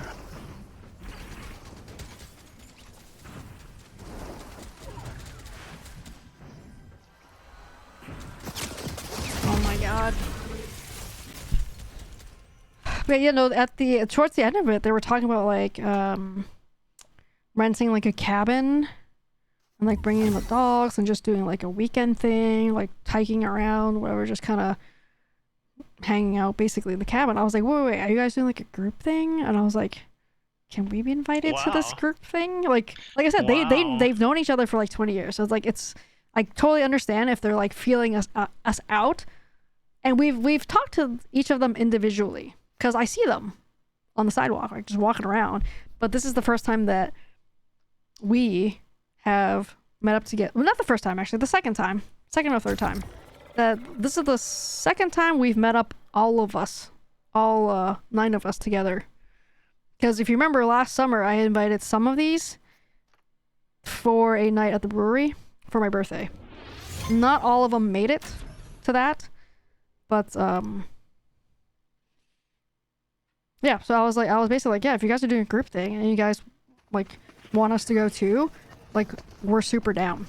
I didn't even ask DT. I was like, we're down. Please invite us. So, yeah, they were looking at, like, yurts. So we were looking at, like, yurts and what they were, why are they... Are these, like, local for you? No? The yurts? Yeah. Yeah, like an hour away, okay. Hour and a half away. Okay. Just so it's not like you guys are like flying to Iceland or something. not what you were saying, like the destination thing. No, I mean this is only destination in that it's locally destination.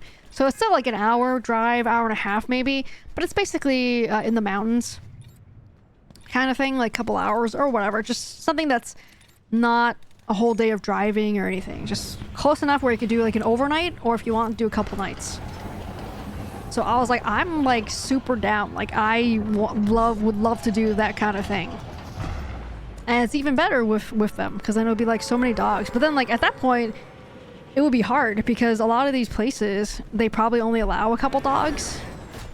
And because all of us have dogs and 3 of these groups of people, they have multiple dogs, right? Like the triple chocolate labs and the triple golden doodles. And then the 2 boxers, and then we have Raven 1, and then the other dog Oreo. The other person has 1 dog Oreo. So that's a lot of dogs. That's 3, that's 6 plus 2, that's 8. And then plus 1 and 1. That's 10 dogs. That's a lot of dogs. 10 dogs, 9 people. Like who the hell is gonna rent a place to us? It does sound like you and DT are about 2 dogs short though, so... So if you Well, really want to get in with the cool kids, you know, maybe you might need to get three more. the funny thing is actually now that I've seen people with 3 dogs, like before we got Raven, I was like, you know what? I want 3 dogs. I want a little dog, medium dog, and a large dog. And this is before we actually got any dogs at all. But now that we've seen people with actually 3 dogs, I'm like, okay, I don't think I can handle 3 dogs. Like 2 seems it would be doable because I But blocked. DT could, right? Well, the thing is, I think he works so much that, you know, honestly, if I wasn't able to like take care of Raven all the time, I don't think he would be able to have a dog. Like he doesn't have time to do it, to take her out on so many walks. Like maybe if you had a senior dog that doesn't like require all the exercise that Raven needs, then maybe that's fine. But for someone like Raven, it's just we do a lot of walking with her. Like a lot. But yeah, that's a lot of dogs. 10 dogs in like one, even like, you know, Airbnb or whatever situation you have. It would probably need to be something where you rent your own cabin, but we're in like the same kind of area, in the same, you know, campground or whatever it is, right? In the same park or something. Oh yeah, yeah. It would be that kind of thing. I mean, I'm sure. I mean, I don't know how close you are to these people, but I don't think you're at the point where you can like share a cabin with them yet. Well, even then, like, think of how many rooms we need. We need like a 1, 2, 1, 2, 3, 4, 5. We need 5 rooms. That's like a house. So like we need an entire house. And I think sharing a house is probably okay. But like, yeah, we wouldn't be able to share one, like a yurt, which doesn't really, I don't think yurts have like rooms. They're kind of like open concept type places, I feel like. I don't know. Yeah. I don't know.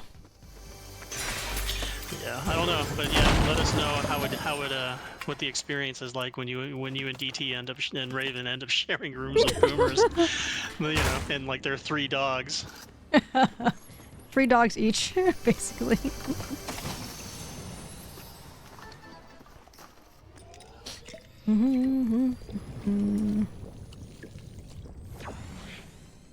Yeah, honestly, I think it would be kind of fun. Because I think all of us are like-minded dog-wise, like dog-like-minded. So we, like, you know, we like would do dog-related activities where the dogs are allowed to be there. Like, we wouldn't ditch the dogs. And we would only do things that involve the dogs, I think. So we're all kind of on the same page, I think. Well, with yeah, things, I mean, yeah. all these, you know, all That's of you. that's like the you're all, common like, the common factor. For all of us, I think. like like all your lives are like dominated by your dogs, right? Yeah.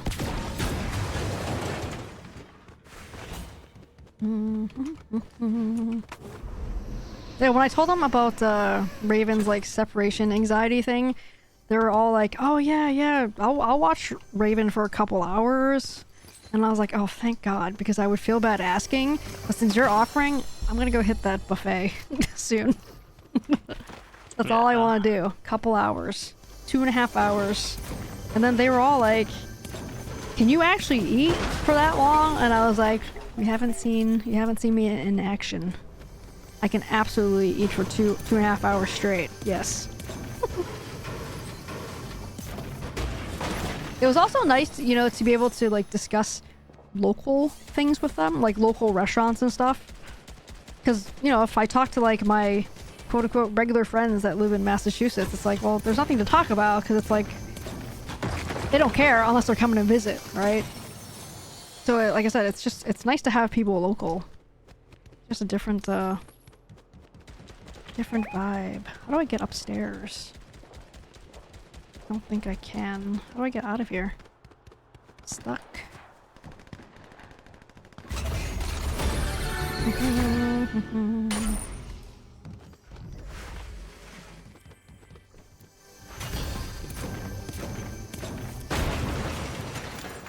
Oh shit. Oh my god, the bathroom.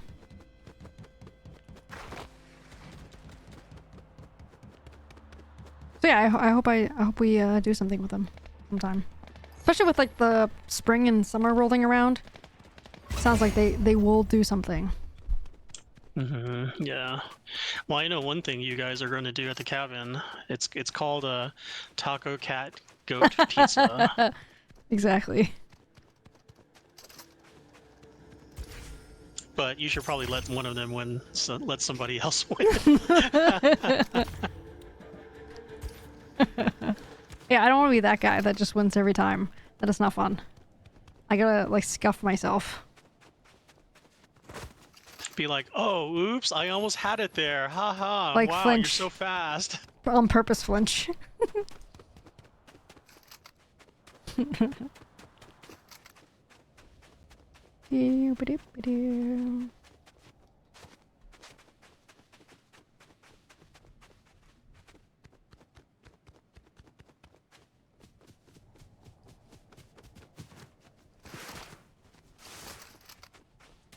Oh, there's a thing in here.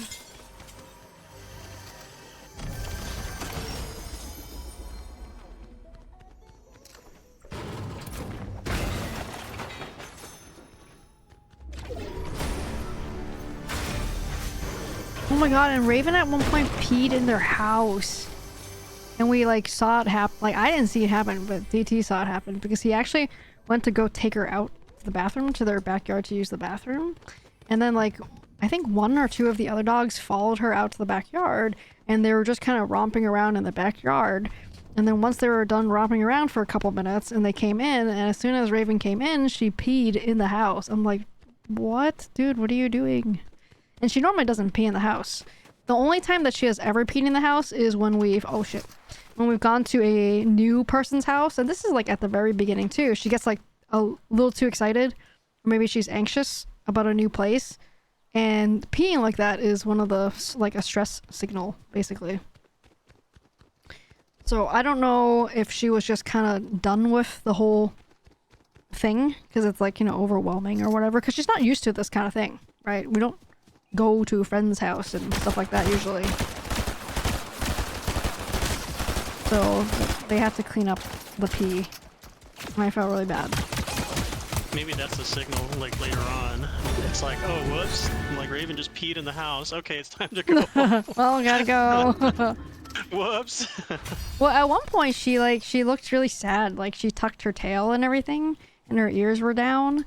I think it's because, like, we're so used to having a routine, like, at home, because we, you know, basically do the same things every day, that, like, even sometimes, like, after dinner, and, like, if I hang out at the dinner table for a little longer than usual, like, if I'm watching a show and it's, like, lasting longer than usual, she'll come over and, like, look sad, because she expects me to go on the couch with her, like, to hang out on the couch with her.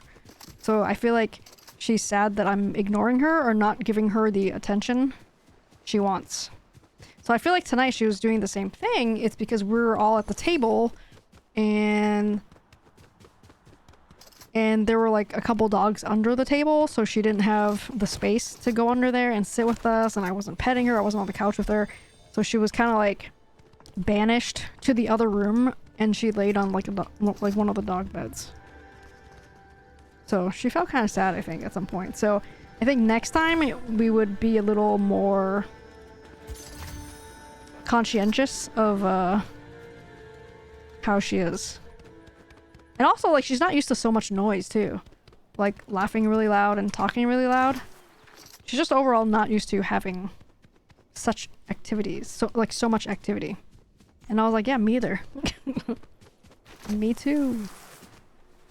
Wow, I mean, if that's the case, then Yeah. don't you think, like, going to a cabin with, like, you know, Oh yeah, it's gonna take it'll take a lot. 10 dogs? Yeah. 9 people. Like, It'll take a lot.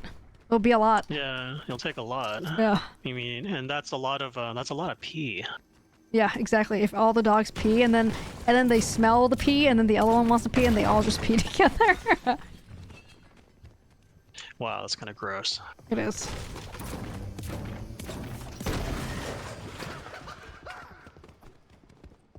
You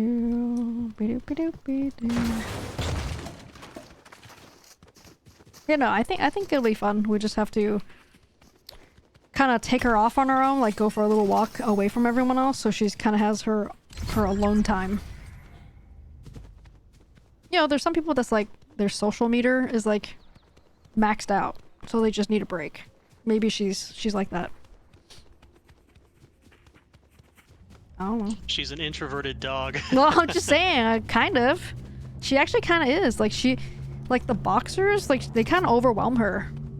Like it's just like people. Like some people you instantly like, oh, I want to be friends with this guy, and some people are just like, yeah, I don't like his face, or I don't like the way he does a certain thing, or whatever, right? So I think she doesn't really like the boxers. So whenever we see the boxers, they've never done anything to her other than just being very excited and wanting to play with her, like wanting to go up to her. Let's go. But yeah, since kind of like the beginning, she was always kind of afraid of them, like wanting to back away from them. But she likes the people just fine. Like she loved like getting pets from the people today. And then it sounds like as long as she gets the attention she wants or she's used to, I think she's fine. Yeah, and she's okay. Yeah. But she also gets like overwhelmed by a lot of dogs, which is why when we've taken her to dog daycare, it's just like, or even the dog park, she gets overwhelmed. Like you can see her tail tuck, right? And that she just looks physically like stressed out. Yeah. Wow, that's interesting. Like I don't think I've ever come across like, I mean, and not of any species, right? But I'm talking about like an introverted narcissist. Like, oh, yeah. Does that exist? Does that really exist? Maybe it does. You know. Yeah, I mean, I feel like it's just kind of like people, right? Like, I don't really like group things, which again is really funny because I went to one tonight, right? It's like, I don't prefer group interactions. I prefer more smaller groups or like, you know, kind of more one-on-one socialization. And I feel like Raven is very similar in that way. So it's like, I kind of understand actually. Yeah, but I mean, well, I mean, you tell me if I'm wrong, but I never really pegged you as an attention seeker, you know what I mean? Oh, like, I'm definitely not. No way, absolutely not. No way, absolutely not. I want the least attention on me. I do not want people to like stare at me. I don't want to be put on a pedestal, like at all. Like just pretend I don't exist. I'm just gonna like sit in the back of the classroom and just be there. Like observe. Yeah, but see, that's different than Raven, right? One like expecting attention, right? Like narcissism. Well, like I don't know that she wants attention. I think she wants my attention. Like she wants just your attention. Okay, yeah, so like it's not just everybody's attention. It's just yours. Yeah, I think she wants my attention because we're used to me sitting on the couch with her every day after dinner. Like she just feels like she's being ignored. Like it's like, you know, it's not attention seeking in that way that you're talking about. Okay. Yeah, she doesn't want to be in the middle of the group, the party, right? She's not shoving people away so I get the attention. That's not what she's doing. No. Yeah. But she's okay if if DT doesn't give her attention. Well, she's not like I said, she's used to what we're used to, right? So usually after dinner, well, he puts away the dishes, and because I cook, right? So I'm the cooker, and he puts away the dishes. That's just what we do, right? So while he's putting the dishes away, I brush her teeth, and then after I brush her teeth, we go to the couch and just like basically just sit on the couch together. And DT goes plays games on his computer upstairs. So most of the time, like 85% of the time, maybe even 90% of the time, he is not with us on the couch. So if he is not giving her attention, it's fine. Right. But honestly, like... So that means Raven is definitely imprinted on you, right? Oh, yeah, for sure. Like, I've never left her. Like, for example, like, I don't go on road trips without her. I don't go anywhere without her. So I think if I ever did and left her with DT, I don't know what that'll look like. Like, she might, like, lose her mind if I'm not there. And also... when she does finally see me, she might like she will probably absolutely definitely lose her freaking mind. Because we're so like attached. Not to say that's a great thing, because now it's like, well, I can't even leave her at home for an hour. Right? Yeah, I don't know if that's a great thing. Yeah, it's not like it's something that I was doing on purpose. Yeah, there's no empty nesting here, right? Like, Yeah, you know, exactly. If you're attached like forever, right? Well, we're trying to do the thing where it's like we're trying to leave her at home for like a little bit and then kind of slowly progress to where we can leave her for a longer period of time, and it's gonna take a while. Like, it's gonna take a very long time. And I'm part of these like kind of Facebook groups where people talk about separation anxiety and whatnot, and like how to overcome it and what do you do. And some of these people take like months and years to be able to leave them for 30 minutes. Wow. Okay. And well, some it's like, it's not that bad.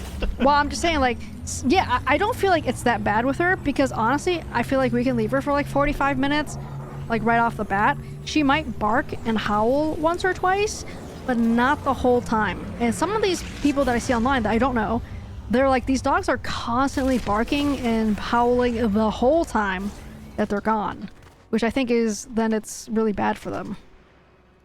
So I don't think Raven has it like as bad, but like I said, it's bad enough that we don't really feel comfortable leaving her at home. Right. Where's the guy?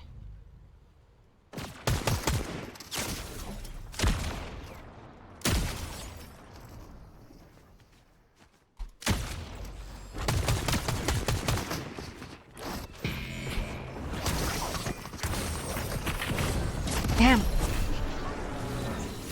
But like, we've left her a couple times now. Like I mentioned, it's like we went to a breakfast place, went to a lunch place, and we left her for like 1 hour and a half, in which she barked and howled maybe once or twice. She paced up and down the stairs, laid down a couple times by the garage door. And then the second time when we left her, we were only gone for about an hour. And I think she did not lay down at all, but did the same thing. Kind of paced up and down the stairs, maybe barked once or twice, maybe howled, don't know. And then after that, I was like, all right, we want to do this kind of the right way, where we don't go past her threshold. And that's the barking and howling. Like, we don't want her to bark or howl at all, not even once. So we have to start really slowly. So we first started out like a couple, 2 or 3 weeks ago now. We started out leaving her inside for 1 minute and 30 seconds. So we would literally, like, as soon as I closed the door, I started a timer, and then we'd walk through the garage, close the garage door, and the timer would still be running. And then we would either walk to the mailbox, or we would stand outside and literally just watch the timer. And then when it hit 1:30, we would just go inside. And then we did that every single day for like a week and a half, 2 weeks. Literally once every day we do that. And then she started to pick up the routine. That after dinner, we would do this thing, and then we would go back to the usual, which is I brush her teeth, and then we sit on the couch, and then it's her, you know, night walk, and then we go to bed. So, like, I think for us, our schedule is very routine. We don't have a lot of things where it's like, things just happen, like unplanned things. Like, a lot of our days are just the same kind of thing over and over again. So if her schedule changes, like, I feel like she would be distressed. Which I'm not saying it's a good thing. I'm just saying this is what happens. This is just what it is. So we're up to 2 minutes now. We've been starting to do 2 minutes for the last 2 or 3 days now. I don't know how long we'll stay at 2 minutes. The next one we'll do 2 minutes 30, etc. And we're just going to work our way up from there. And hope for the best, I think.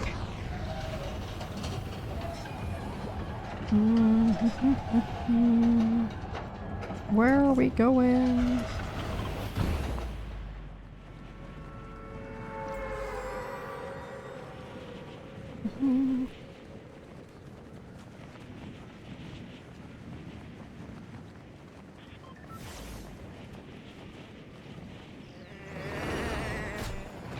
There's no way my teammate is actually a real player. Arlet051457. It just seems so random. Oh my god, and they dropped complete opposite direction of where I dropped. And they didn't mark a single thing. Well, shit, I'm screwed.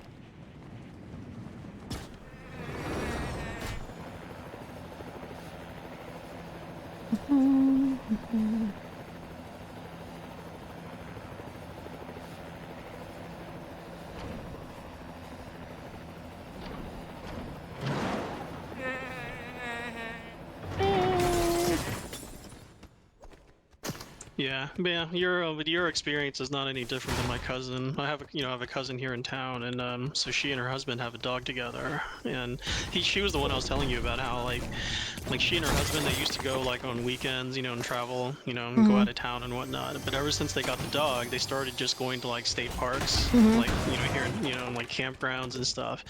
And it's not because and it's mostly because of the dog, right? Because like Right. they'll take the dog out, and then I mean, they don't. I mean, are they really? Well, I don't know if that counts as camping, but like, the husband has like a forerunner, right? So they basically just like sleep in the back of the Mm-hmm. forerunner. Yeah, like car camping. Yeah, car camping. Yeah, and then but now to this, up until now, I think I don't know if they've hit every single state park in Texas, Mm-hmm. but I feel like they almost have. Yeah, sure. Yeah, but it's the same thing, right? Like whenever I bump into them at my aunt's house, that's her mother. So they always have the dog, right? And they're always talking about the dog, and they talk about how how like basically her non-work time is absorbed by the dog Mm-hmm. and Yeah. whatnot.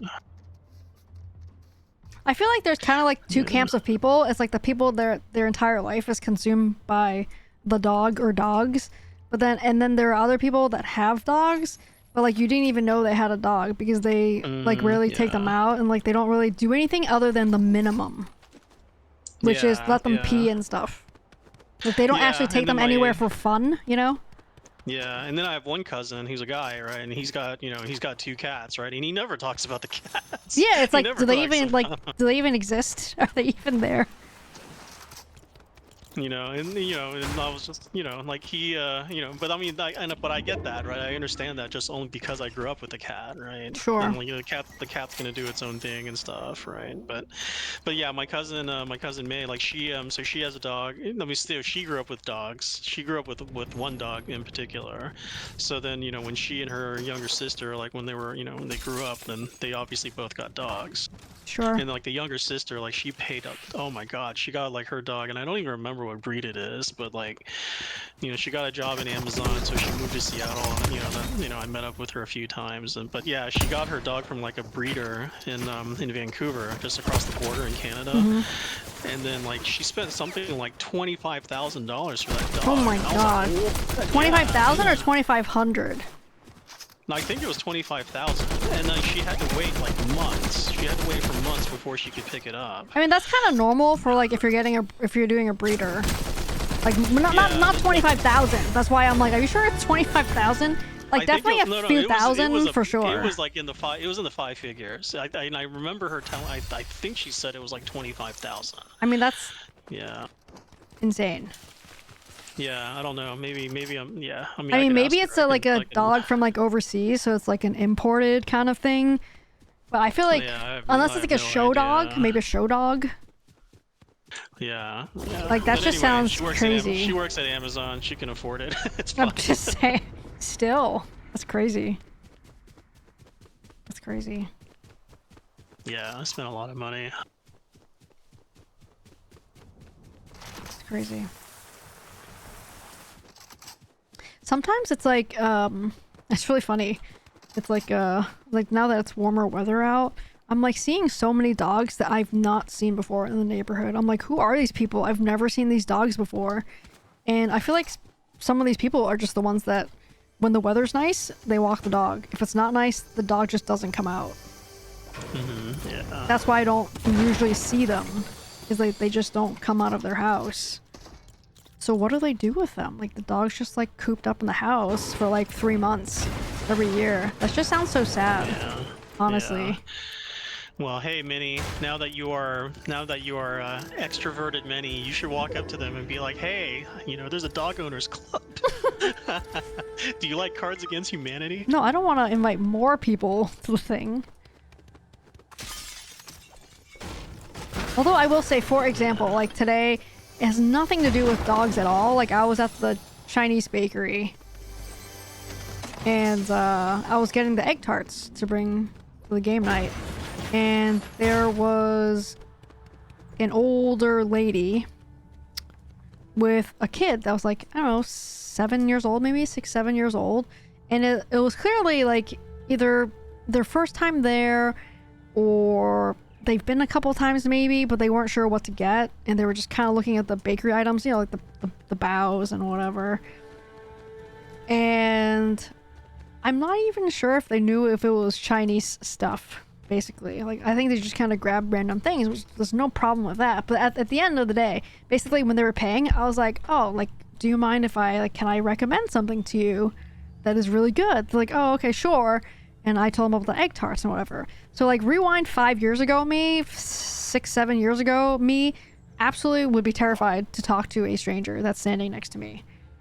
Like, there's no way I would just randomly talk to them without them prompting me first. Yeah. So it's like a completely different person these days than what I was. Oh yeah. No, before. you basically Raven is a better therapist for you than any therapist. I agree. You know. I agree, because it's like I'm forced to be outside and people talk to me. It's just like I have to talk to them too. Yeah, and it's not because like you know she wants you to be social or anything. It's because it's because she forces you to be around other people. Yes, yeah, exactly. I just have to be there. I mean, I can kind of like cover my face and walk really fast and like cross the street before I get to someone, but that just seems rude. And I'm not trying to like be rude to people, right? So obviously I wouldn't do that, but yeah, but hey, next time you see these people with these mystery dogs, be like, hey, you want to do like a doggy play date? Well, I don't know. Now I'm a little selective about it. Like, now I know a thing or two about dogs. It's like I like watch some dogs' behaviors. Like, actually, so recently we met a dog, and they are a small black dog, a medium-sized black dog. Basically, it could have been Raven's twin, if you ask me. And we've met them now a couple times. The first time we saw them, I'm like, oh, hey, a little black dog that was kind of like Raven. She flipped the F out on that dog, and we were across the street, and it wasn't like we were 10 feet away. We were like 30, 40 feet away from them, but because it was near our house, like our immediate house area, she barked at the dog like crazy. Like, you would, like, if you didn't know anything about dogs, or even if you had a dog, you might think you want to stay away from us. It was like she was lunging, like just barking like crazy, like just insane. And later on that walk, I saw them and I was like, hey, do you want to meet? Is that like something you're okay with? And it turns out that these people, like, they just got the dog at the time, and the dog was shy. And I only wanted to meet them because I know I'm familiar with Raven's behaviors now, is that she gets really protective of our immediate home area. So and she's very attentive. So if she notices a new dog in the area, whether they live here or not, or they're just walking through this area and we've never seen them before, she will bark at them, and she will like be very aggressive about it too. But then it's like once we've met them, like literally sniff them, she's like, oh, okay. And she'll completely ignore the dog. Like that same time that she met them, or even next time. Next time she'll be like, oh, okay, it's this dog again. Whatever. I don't care. So I knew that if we kept walking and didn't meet that dog, the next time she would bark the shit out of that dog. So I was just like, hey, can we say hi? Is that okay? And it was fine. Raven didn't take any particular liking to the dog specifically. It was just like, hey, it's just a dog. Okay, whatever. I'm gonna ignore them. And then this last time we just saw them, like last week, it was very similar. It was like, oh, hey, do you wanna say hi real quick? And they were like, okay, sure. And then the dog was like growling at us, and growling is the precursor to like a dog fight, like biting basically. It's like their warning to tell you, hey, I don't want to do this, basically, right? And I'm not sure I'm comfortable with bringing Raven to meet that dog again next time, just because of how that dog is. And that dog, they told me that they've been going to doggy daycare. And I've read some online stuff, like a lot of professional trainers don't like dog parks and don't like doggy daycare places. And I kind of see why. Like I said, now that I know a thing or two about dogs, I totally understand why. Because like the dog parks and doggy daycare places, it's just a collection of random dogs. Like, you don't know if any of them are trained, how well they're trained, like what their kind of bad habits are. Like, your dog might pick it up too, right? Like, the doggy daycare staff people, aren't there to train your dogs. They're just there to clean up any messes they might make, aka pee on the floor or something. And they're there to not allow the dogs to fight each other, right? That's pretty much their jobs. So it's like, if like some dogs can be bullies to other dogs. And some people, some dogs are more aggressive than other dogs, so they'll kind of push up on them, and they'll kind of nip other dogs' legs. And we've seen this behavior at some dog parks, so we kind of have to be like vigilant when we take her. So there's all kinds of things. But anyway, we basically decided that she's not really benefiting from doggy daycare, and I don't really want to take her anymore. Like, I feel like she would benefit more from us practicing, like, leaving her at home every day for a certain amount of time to work up on that anxiety versus leaving her at doggy daycare. Because who knows what other kind of dogs are there and what she might pick up there. And that saves us about $32 each time, too, when we go. I feel like she may benefit from it if we brought her more than the once a week that we do.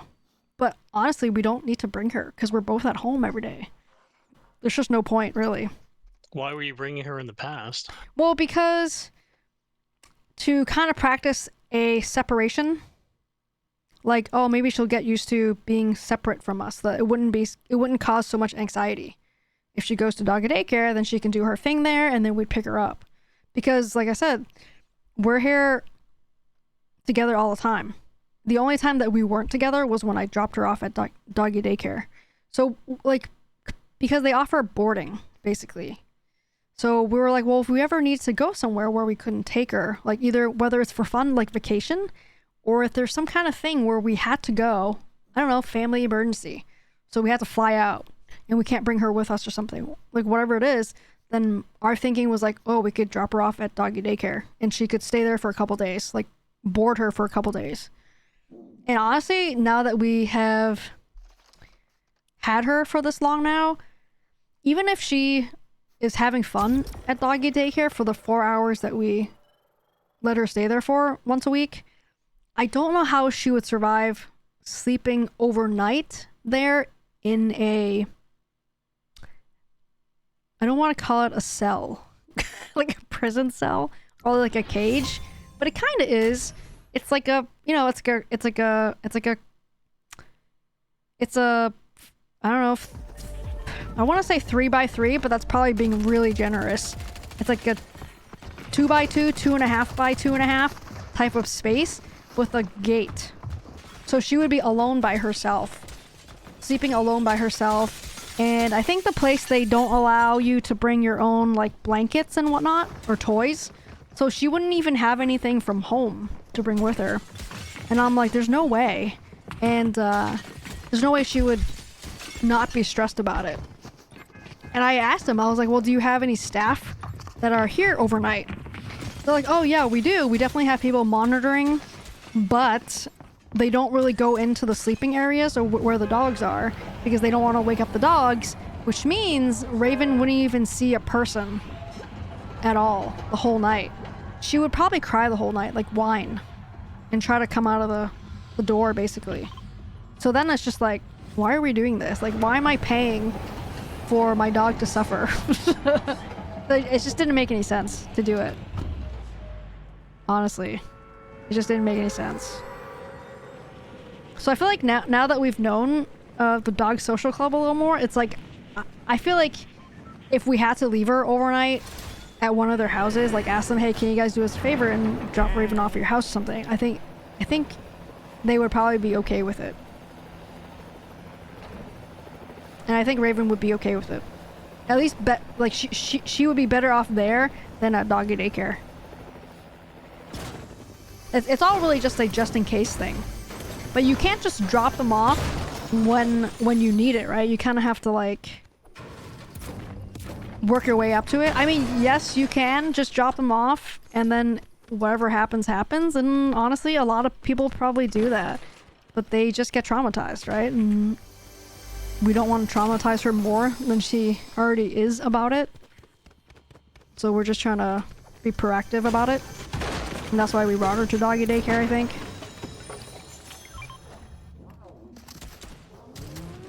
Ooh. Yeah, I mean, all I can say is, you know, you're probably gonna err on the never leave her alone. Right, yeah, and I think like when we agreed that we would get a dog, it's like, okay, like that's just what it might be. But honestly, I didn't think about the actual separation anxiety issue where like we can't even go out to dinner. That wasn't a thing that I thought about, actually. It was kind of more like, well, I don't think we can go on vacations without her. Like, I don't think we can take an airplane to go somewhere far without her. And I was perfectly fine with that. Like, we had discussed it and we're like, yeah, that's fine. And if we're going on vacation, it'll be somewhere where we road trip. Like, we drive there and all go together. But I didn't realize it would be, we can't leave her at home for an hour. That wasn't something that I had anticipated. Maybe it's because I didn't do enough research, or that just didn't pop up in my research, because Lord knows, I did a crap ton of research before getting her.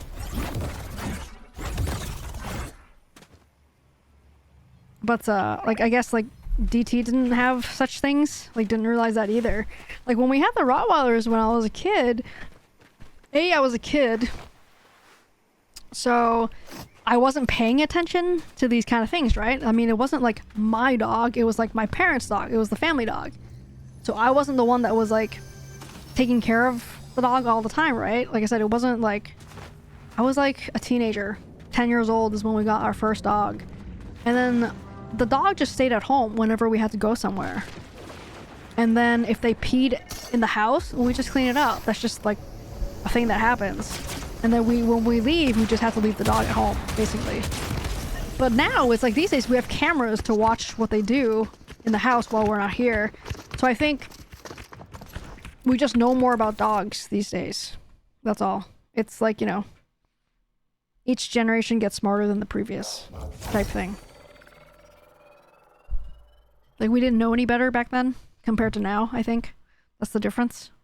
Yeah, I mean, I don't even know if it's possible for you to have done any more research. I mean, you talked about it for like, I did so much yeah, research. you talked about it on stream for like 2 months straight. I felt like I was I'm like, prepared. what?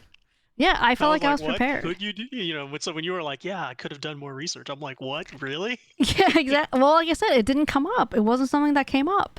It wasn't something that I thought about. It wasn't like things that like, oh, my friends that have dogs, like, it's not like, oh yeah, make sure like they might have separation anxiety. Like, no one like mentioned it. And honestly, maybe their dogs have it too, but they didn't like think it was a thing. Like, it wasn't like a big enough problem for them, so they like didn't mention it to me or something, right? I don't know, but that never came up for me. Never in a million years I would have thought I wouldn't be able to leave her at home. And honestly, if I left her at home, she might just destroy things. And this is why probably a lot of people complain about, oh, my dog's like destroyed the couch, or like my dog destroyed the door frame while I had to work, you know, 8 to 10 hours out of the house, and I had to leave them when they were a puppy. Like, this is exactly the kind of thing why there's so many dogs that get like left at the shelters, in my opinion, is a lot of people don't do enough research before buying a dog or adopting a dog or cat or whatever. They just don't realize how big of a responsibility it is to have another living being. Like, it's obviously, you know, but it's a human. I think it's a little easier to, a little more common to know these things. But if it's like a dog or cat, depending on how you view it, some people don't value them as much. So they're just like, well, they're just a dog. I'm just gonna leave them at home. And if they cry, they cry. Like, they bark, they bark. So I think it all depends on how you view it as well. But yeah, a lot of people, like, it's really funny. It's like, and we've only had her for like a year and a half, and some of these people have had their dogs for like 5 or 6 years, and they ask me these things, like they're asking me for advice. I'm like, I've only had her for like a year and a half. How come you're asking me like these questions? Like, you don't already know these things? It's like, it's kind of like, or you haven't dealt with these issues yet. Like, some of them will ask me like, does Raven sleep through the night? I'm like, yeah. Why? Does your dog not? And they're like, oh no, They wake me up like multiple times a night. Like before I have to wake up. They like wake them up, or they wake them up every morning at like 5 a.m. And for me, because I've done that research, I'm like, well, it's probably because they're not tired enough from the previous day. And they sleep, so then they get their energy back. Like it's like their energy meter never goes empty, never goes low. So they sleep and they recover all of that energy, and they wake you up and do stuff. It's all, honestly, it's very similar to just having kids. Like I don't have kids, but I've stayed at my brother's house with my nephew. It's like he has a crap ton of energy. He's a kid, aka like a puppy, right? Or like a young dog or something. And after he sleeps, he's ready to go at 6 a.m., 7 a.m. And like if you don't have a schedule of things lined up for him to do, he's gonna find himself in trouble. He's just gonna do things. He's gonna like just mess around like in the house, and then like cause like all kinds of chaos. So it's like you have to give them activities, like schedule their day. Here's this stuff to do, whatever. And then if they have lull time, they just do whatever they want. And usually for a dog, well, they're gonna chew stuff that you don't want them to chew. They're gonna dig things that you don't want them to dig through, right? All sorts of things like that. So our strategy from the beginning was basically exercise Raven a lot, and then when she comes home from such exercises, she just takes a nap. She sleeps until the next activity, and the next activity is another activity where we drain her energy. Basically, it's a continuous cycle for her, actually. So she does not wake up in the middle of the night. The only time she wakes up in the middle of the night is to turn around in her sleeping spot. And usually that doesn't wake me up. Like she's not trying to nudge me awake or anything like that. She's just kind of getting more comfortable herself. So we will usually take her to bed around 10 to 11, 12. And then I'll usually, depending on the season, like the weather outside, we'll get up with her anytime between 6:37 to 8, 9, or 10 even on the weekend. Usually not 10 though, that's pretty late. But like, she doesn't wake us up. Like usually more than half the time, I'm like, hey, let's go for a walk. Wake up, time to go. Because she's so tired from the previous day. And I feel like a tired dog is a good dog, as in a good behaving dog.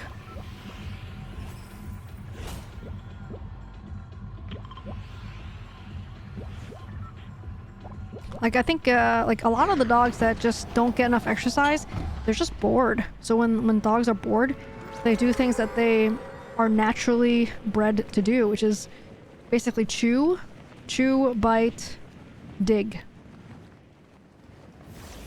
and explore. That's just what dogs do. And a lot of people, they don't want these behaviors inside their house. And I think because like a lot of people, they don't have like they don't commit a ton of time to their dogs, so then they just get bored. The dog's just bored. They're just doing stuff in the house. So I think like the simple solution really is make your dog tired enough every day that they don't have the energy to chew up your couch. That's pretty much it. Like I honestly can't imagine someone else having Raven because she's so high energy. Like I don't see how like a person with kids adopting her and her being happy about it, or being exercised enough, because that's just the way that I have her like this. It's just there's no way. Like she would be tearing up the house, and I could see why she would be dumped at a shelter or be a stray, because she's just a high energy dog, and a lot of people don't understand what that entails, what that requires.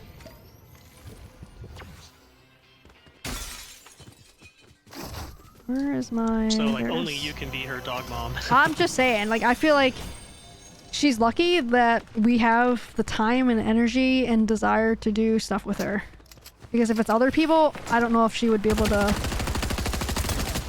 have all this stuff, basically. Like, there's like a meme where it's like, the best is when you get adopted by a couple that don't have kids, basically, because they'll treat the dog as like the best thing, and they'll spoil the dog like crazy because they have all the time and they have all the money because they're not using it on kids or anything like that, so they spend all the money and time on the dog.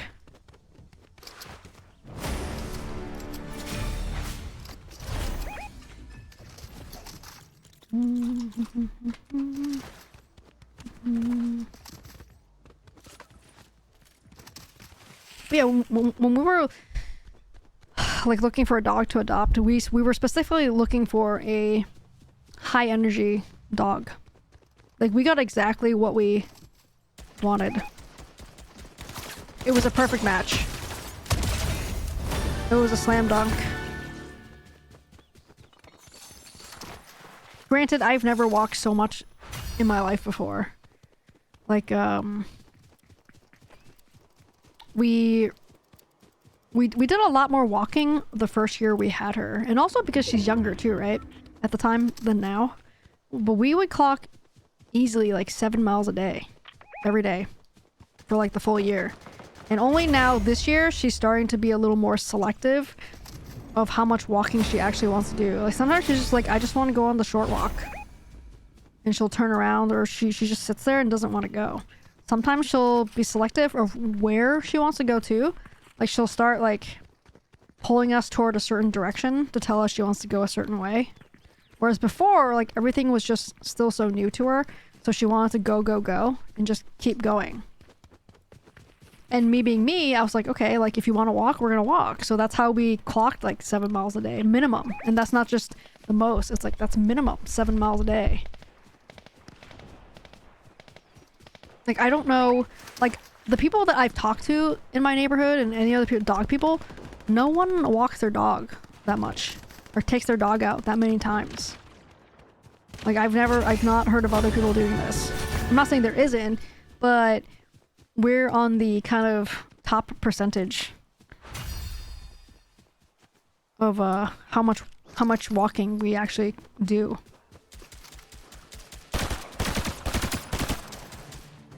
Like now that we have that GPS collar and we keep track of her steps, it actually compares, like there's like a leaderboard actually for her breed and like the state we live in and all dogs that use that collar. It'll say like how many steps she takes per day and like there's like a rolling 30-day step count too, and we can see, and we're easily like, there's thousands of dogs that use the collar. We're easily like top 10%. And oftentimes we're like top 7 or 8% of the dogs of similar size and same breed. So we are definitely up there in the steps, I think.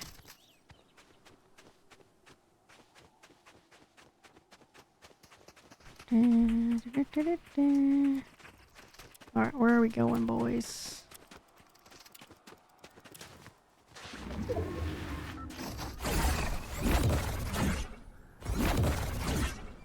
Mm-hmm.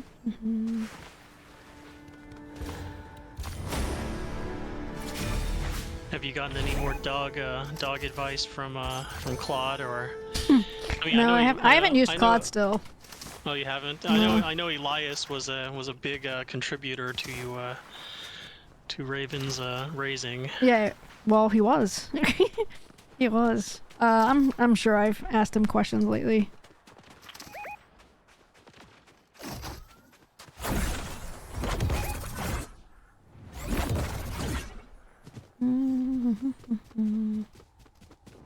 There was something recently that I asked him. I don't remember what it is. But I should try to I don't know if Claude has a app or I have to do mobile browser, but I should definitely try. Maybe at least do like a comparison to ask them the same question and see what they say. Oh, so you still have the subscription? Yeah, for ChatGPT, yeah. Elias. Yeah, I haven't gotten rid of it yet.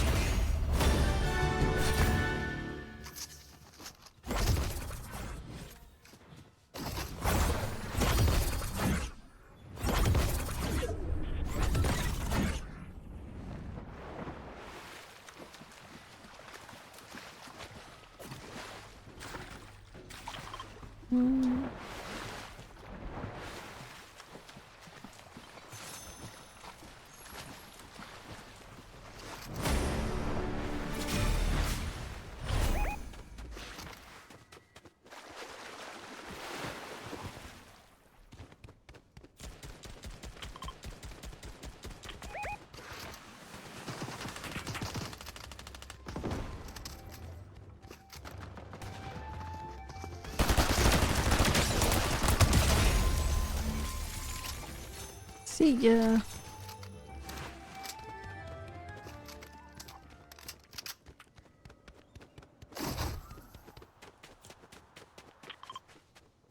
Oh, they're getting closer.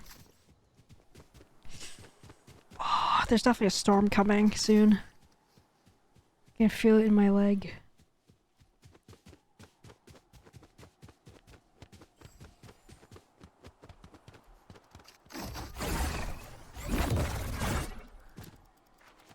Yeah, I'm tooling around in Div 2, right, in Division 2 right now. The first time I quit 5 years ago was because at that time, anyway, I had gotten all of the, at least one of all the exotics in the game, all the exotic weapons and gear and stuff like that. And of course, like in the past 5 years, they've introduced like a lot of exotics, right? And in the past few weeks that I've been playing, you know, I've collected a bunch of them. And now I'm sitting here like, do I really want to grind and get the rest? And like they added something like 30 exotics, and there used to only be like a dozen, right? Yeah. But now I'm like, oh man, do I really want to grind for these? I mean, in a couple weeks I won't be able to anyway, since I'm traveling. But, oh gosh, it's like I already felt the burnout of Division 2 like last week, and I have not touched Helldivers 2 like in a couple weeks now. So I'm like, oh, now what do I do? Should I like, you know, go read a book or something?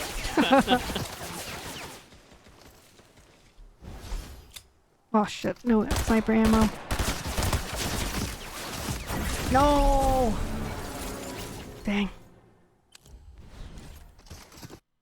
Alright, I'm gonna play one quick one. Last one. Oh my god, we didn't get one win. How do we not get one win? I need one win to get that stupid soft roller pickaxe. I don't really care about it though, but the FOMO, I feel like I need it. I want it anyway.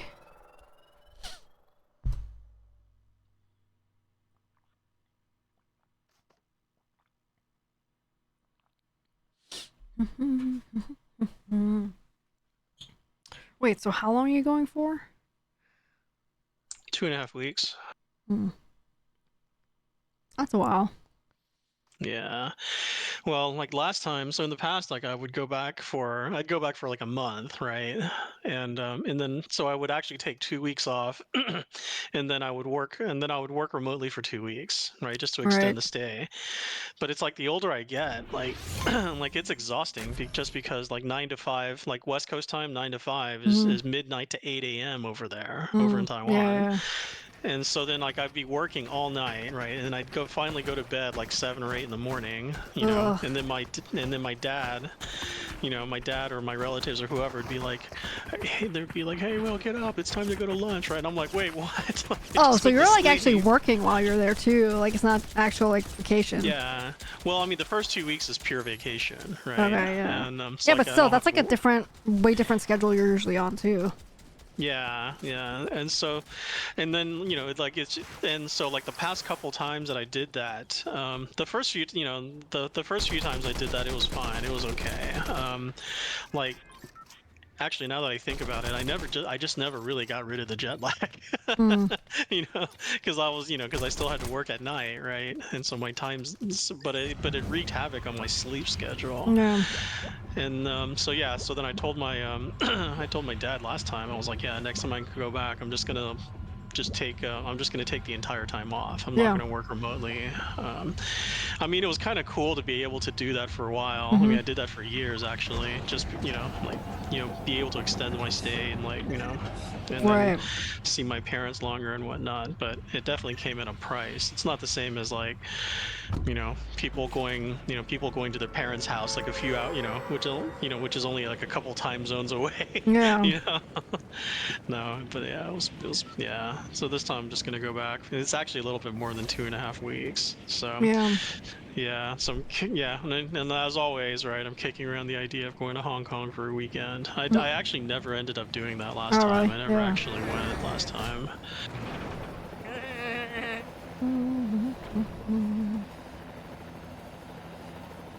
So, if you remember Pickle Dix, my friend Pickle Dix, Mhm. she is in China now. Mhm. I'm like, I don't know where she is exactly right now, but she's definitely like over there. She went like last week or the week before, and I don't remember For how long work? she'll be. No, just like vacation, but yeah, just vacation actually, not for work. She has in the past just to go and while working, just like you, kind of thing. Mhm. But this time Yeah. she is actually unemployed at the moment. She ditched Mhm. her job. She's like, you know what? F 'em, I'm out. I was like, okay, great. Yeah. Like, she has the luxury that she could do that. Just be like, okay, yeah, I'm gonna quit. Like, you suck, bye. And that's great. Good for Mhm. her. Good for her. But yeah, right now Mhm. she's just on pure vacation. See, I had to pickle for me next time I talk to her. I will let her know that you guys say hi. But yeah, right now she's just there for vacation, pure vacation. A lot of times, like, she'll go wherever she's going, but she's also working too. And I feel like, yeah, that's Mhm. exhausting, especially if you're in some Yeah. kind of weird time zone and you have to talk to clients or like your coworkers, and you have to be like at God knows ungodly hours, like your local time. That Yeah. really sucks. Yeah. Yeah, there was one time a few years ago. So, nowadays, right, like you can get Microsoft Teams and your Outlook on your email like on your Hmm. phone, right? So I don't actually have to like bring my work computer back. And there was one time where I went back and it was the same deal, right? Like I was going to rest for 2 weeks and then I was going to work for 2 weeks remotely. And then there was calls that there were two calls that were scheduled during my vacation time, and my director was like, oh hey, and they're like, yeah, can you attend these two calls? And I just straight up told them, I was like, yeah, if you're gonna, if you want me to attend these calls, I'm not going to, like, I don't care that they were 1 hour calls. I'm not going to book that day as Hmm. as vacation time, right? And he was just like, yeah, it's fine. He's like, we need you there, we need you there. And I was like, okay. Yeah, and then the call itself, didn't even last an hour. It lasted 30 minutes. Wow, teammate, you suck, idiot. Yeah, when I was younger, like I thought like traveling for work was like super cool and Right, like stuff. But staying at then like, hotels or whatever. Oh, so cool. But then yeah, actually, like, yeah, it it's like sucks. it sucks. Yeah, yeah. Yeah, I like the mean, like beds are years ago. uncomfortable, and it's just, yeah, Yeah, not great. and I realized that one time. So this was actually like when was this? This is actually the first time I realized that I hated traveling for work was was one time. This is actually before I moved to London, like years ago. I traveled to work. I traveled to London for work for the first time, and I was there for 3 weeks, Hmm. right? And I was living in New York at the time, right? And it kind of dawned on me. It kind of dawned on me that, that I was paying all this money, for rent in New York, Right, yeah. you know. But for 3 weeks, I was not there, right? Now, granted, obviously the company expense account Hmm. was paying for the hotel and stuff, but Still. after a while, it's like, you want to sleep in your own bed, Right, yeah, exactly. and it's, yeah, and I and I remember I was like, oh my gosh, this sucks. Like, I don't understand how people like really enjoy doing this, because I don't know what it is for most other people, but for me, like, there's nothing more stressful than catching an airplane. It doesn't matter, like if you have to catch a flight, it doesn't matter how much time that, like just what we were saying earlier, like, Yeah. even if I get to the airport 6 hours ahead of Mm-hmm. time, there's that worry that, oh, maybe they won't let you check in. I Right, right. remember way back in the day, like my family would come back from overseas, and I remember like we would actually have a layover in San Francisco. And if you know SFO at all, like they have like Mm-hmm. an international Yeah, terminal, yeah. and then they have like all the other domestic terminals, right? And when you did the layover, you had to like take your bags out, and you had to like check it back in again, right? But if your layover was too long, they wouldn't let you check them in, so you actually had to like pull your bags around and stuff.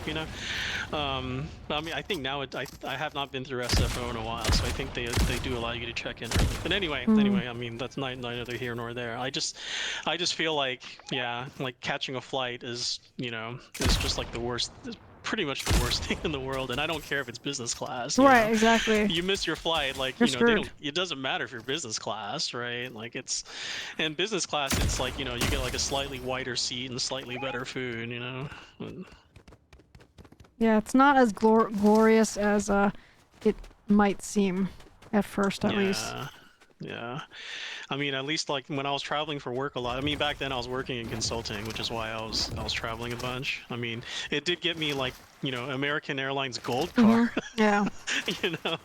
But then like in order to keep the Gold Card, you have to travel a lot, right? Yeah, You have to travel exactly. like a certain number of years, certain number of miles a year, and of course like after I left that job, then like the Gold Card like.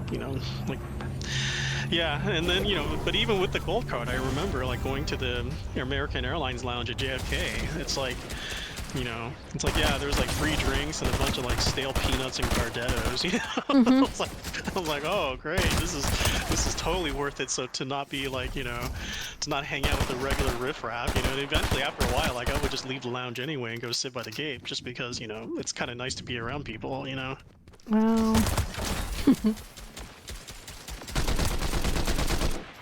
Now, all of that being said, like the VIP lounges in Asia, they're awesome. Yeah, right.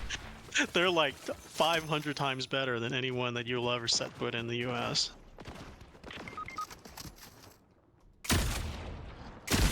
Shit.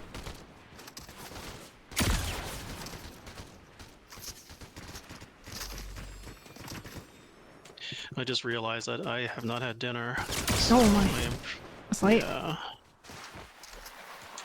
Yeah, I have recently found that so there's I recently I think I can't remember if I told you about this like a couple weeks ago. Like I found like this I had driven past like this area with food trucks like a lot many times over the past like year and a half that I lived here, like ever since I got the house, right? And then a few weeks ago I actually was driving by and I was like, you know what? I'm just gonna stop here and I'm going to get I'm gonna visit the food trucks, right? And it actually turns out that that plaza is like it's like a Pakistani and Afghan like an Afghan plaza. Like there's like a bunch of like those the restaurants there, and then like all of the food trucks out in front of them are owned by Pakistani and Afghan people, right? And one of the craziest things I saw there was that there was a Chinese food truck, right? Which is not that not that strange or anything. But when I looked into the food truck, it was like Pakistani or Afghan people that were making Chinese food, and I was like, oh my gosh, right? Like nowadays, it's not strange to go into a Chinese restaurant, look in the back, right, and then find out like the people cooking in the back are not Chinese, right? Like that's been the case for a long time. Pretty normal at this point. Yeah, but I don't think I've ever seen like Afghan or Pakistani people like making Chinese food before. Yeah. And I saw that, and and of course, as soon as they see me, right, they're just, they kind of like avert their eyes. They're kind of like, yeah, this guy can probably tell that the Chinese food here is not that good. But I mean, I didn't order from there anyway. But anyway, the reason I bring that up is that those food trucks, they keep operating until like 1 or like 2 in the morning or something. And it's kind of like a double-edged sword, because now that I know that I can get food until like 1 or 2 in the morning, it's awful. Oh my god. Like my first complaint when I moved out here to the suburbs is like, in downtown Houston, like you can find food like all hours of the day, right? It's just like any other big city, Right, yeah. But you come out to I come out to the suburbs, and of course I'm only going to like the big, like the restaurants and stuff, and they most of them, aside from Denny's, right? Like most of them close like 9 o'clock, right?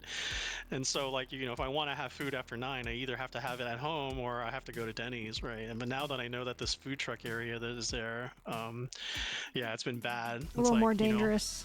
Yeah, it's like 1 a.m. I'm like, you know what? I'm gonna go get some chicken wings. Oh yeah, that's the other thing. The reason I stopped there was because I think I did talk about this on stream, that I looked up. I started getting more addicted to that Korean chicken place, right?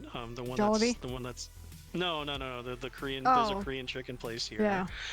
And I usually go there like once a month or something, and like you go in there and they've got like these TVs that are always playing like BTS and Blackpink and stuff, right?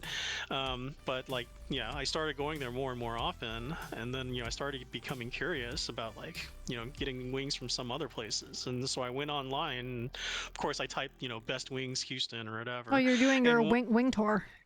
Yeah. And one of the top 10 wing places on that list was a food truck in that plaza. That's why I stopped. That's why I stopped there. Like if it was not on that list, I probably would not have gone, right? Yeah. And then like, yeah, and it's legit, right? I was like, oh my gosh, these are amazing. And then I think I told you about how like I went to like another couple places on that list, and yeah, it turns out that there's like an Atlanta style of wings, and then there's like a Detroit style of wings, right? Yep. And then of course I had both of them, and I was like, I can't tell the difference. like they taste kind of the same, right? Yeah. But so I'll probably but that food truck, they have like the best wings, of course, right? And of course they have like kebabs and burgers, and and evidently they have Chinese food. Maybe I'll do that. I'll get some Chinese food there, and I'll report back next week about how good or bad it was. There's a speaking of food trucks, there was actually a really good food truck in DC that I had many years ago, and it was called Wasub. Wasub? Yeah. And it was a Korean, like Asian, like Korean fusion sub food truck, basically.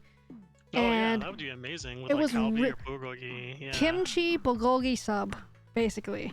It was so good, and like regular fries, not like anything weird, just like regular fries with it, but like an actual regular sub, like bread roll, and then bulgogi meat with kimchi, and there was like gochujang or whatever on it, and it was just really good. That was probably one of the best food trucks I've ever had. Not to say that I've been on food truck tours, but I feel like every single time I tried to go to a food truck, it's like way expensive, like either not as much food or just not very good, doesn't look like what it's supposed to, just overall disappointing usually.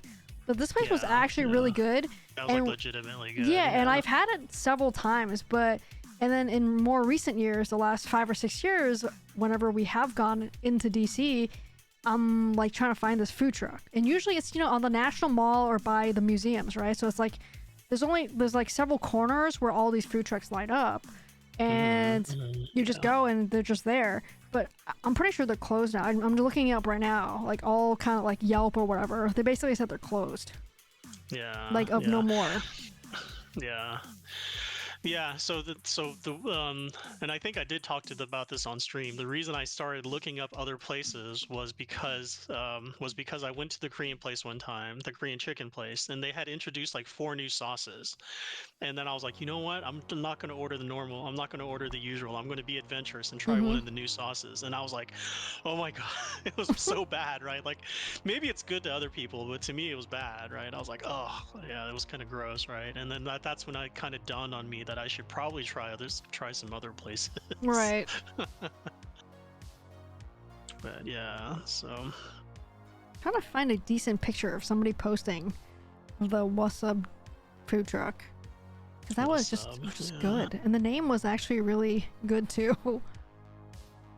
Yeah, there's a popular barbecue place, like Texas barbecue place, nearby. Well, it's actually Mm-hmm. not. It's not that nearby. It's probably like 15 miles away. That it actually it started out as a food truck, Mm-hmm. and then it got so popular that they actually opened a restaurant. You know, there's one like that here, and it's basically like a it went like kind of viral on like Instagram or something, TikTok, whatever. But it's basically a food truck, and people bring their own bags of chips. So then when you give it to the guy, the food truck guy, he cuts open the bag, and then you have the bag open, like a sub sandwich basically, but it's the bag that's open, all the chips are still in there, and it can be whatever chips you want, Doritos or whatever, right? Cool Ranch, Lay's. And the guy just asks which toppings you want, and he throws on the meats, he throws on the lettuce. It's like a Chipotle bowl, but with your chips as the base. Yeah. And that got really, really popular, so popular that they now have a restaurant too. I haven't tried it because I feel like I don't know. Yeah, I don't know if I'm your own interested. ingredients. Yeah, I don't know. It's kind of weird. It's like, is there a discount then? Because I'm bringing half of the, not half, but I'm bringing a third of the ingredient. Yeah, it's like bringing your own rice to a Chinese restaurant. Well, they're basically like, it's so worth it because you get so much food and it's only like $7 or $8 or something. Yeah, I don't know. That sounds kind of That sounds like a lot of calories if you're eating like that whole bag of chips. And it's not like you can save the chips though, too, because now you've got like, you know, sour 'cause they're all cream on it or soggy. whatever. Yeah, you Yeah. can't save it. Maybe you could share it like with someone, so then it's like you split it. But that's a lot of calories. I don't know. It sounds vaguely interesting, but not enough where I want to try it really. Yeah, it's one of those things you go, I understand why it went viral, but I'm not gonna go line up for it. Yeah, like it's kind of overhyped maybe, but I can't say for sure since I haven't actually tried it. So are you and DT going to do the leave Raven at home and go out to eat thing again this weekend? No, we're only doing 2 minutes at a time right now.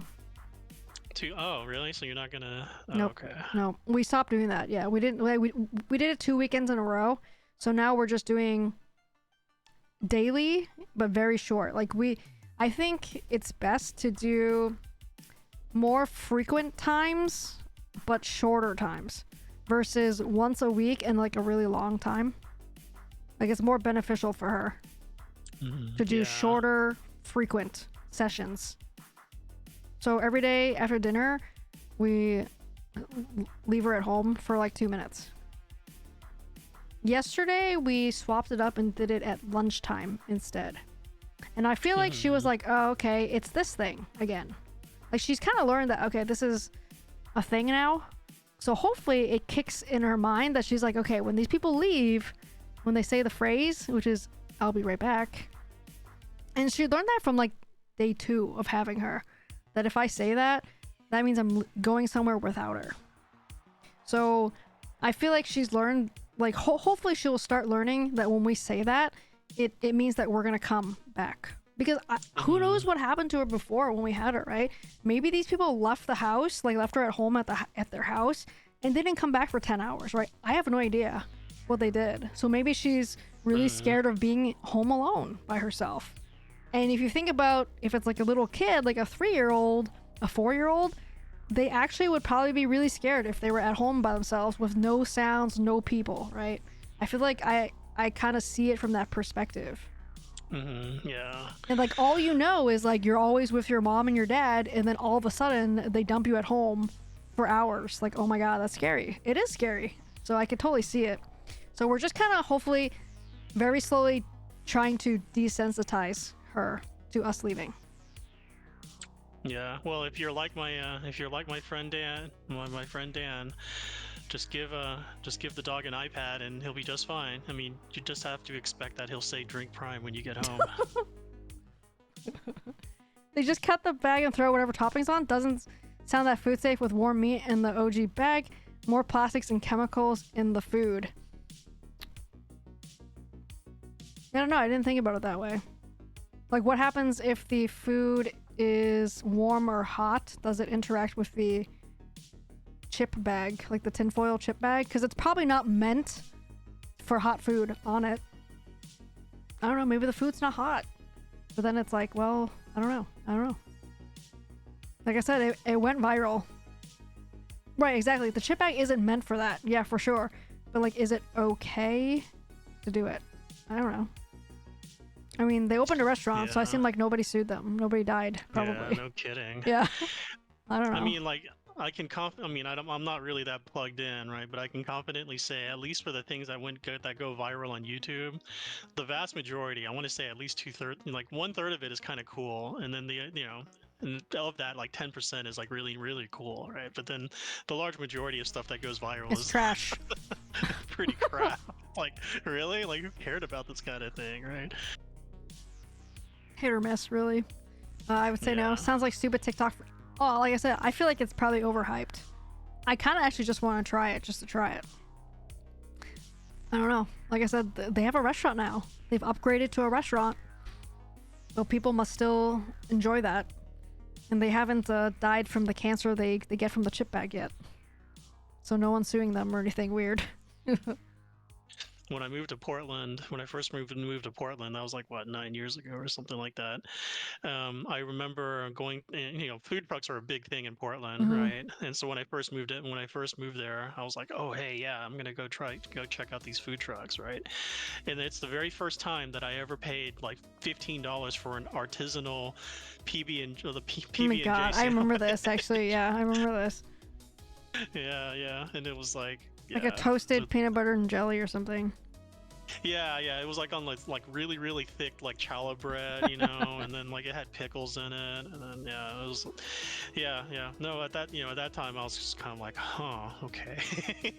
I wish I'd ordered something else. I mean, people have But to it's one come of up those with new things. things though, else it's just like the same thing over and over again, and people get it just stagnant. Yeah, because otherwise it's like, it's like getting a hot dog on the corner in New York. They're all the same, right? And they're all gross. Yeah, people just have to keep trying to figure out what the next big thing is, the next viral, like even if it's just a one-hit wonder. Yeah, for sure. Okay, very cool. I'll let you go. Well, enjoy your weekend. Alrighty, Yeah. GG's. Thanks for the chats.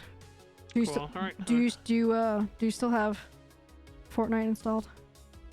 I do not have Fortnite. Oh my god. Damn. I uninstalled that a long time ago. my god. I mean, yeah, I'm telling you, it's not that it's a bad game. It's just that like I do not have the physical faculties in order to properly enjoy Dang that it. digital experience to its fullest. Just get a bigger monitor, then you can like see things bigger probably. But for whatever reason, Division 2 is just fine. I guess so. Helldivers 2 is just I fine. guess so. But Fortnite, I don't know. I don't know what it is. I just can't see anything. So I actually enjoy Okay. looking at like a scenery and seeing what moves, and I feel like that Yeah. definitely translates to this game, like similar games of this genre. It's like games like Where's Waldo, like that kind of stuff. It's like I'm picking out something specific or looking for something to move out of a very blurry background or something like that, right? I kind of enjoy those things, so I feel like I'm not saying I'm good at it, but I feel like I like it. And this game is like that. I think Fortnite really suits your playstyle. Like Yeah. for me, like I don't do the sniping thing, right? Like Yeah. I'm pretty much like a running gunner. So like even if I could like look far and see details and see if things You are have to be moving, close to it. even if I saw it, I would just run straight at Yeah. it because I know I'm a bad shot. So you can't really do that in here. So So I need to get closer so I Yeah. can shoot it, Yeah. And so I think I mean I think it's mostly like a difference in play style because like you're yeah, good, for sure, you're yeah. good at Fortnite, and then Biggie and like Ghost, especially Ghost, right? Like you guys are like sniping people from across the map, right? And I'm Yeah. like, what's going on? I'm like running in Who's I'm like running shooting? in the opposite direction. And I'm like, What are you what's shooting the, at? Yeah. All right, I'm gonna go hit the food trucks. So I will Alright. talk to you next week. Alrighty, have a good weekend. GG's. Yep, enjoy. Alright, bye. Alright, guys, that wraps up another Friday night for us. I hope you guys had fun. We didn't get any dubs, man. Rough night. We had some like pretty close ones, but we couldn't pull any off for you guys. Sorry. Maybe next week.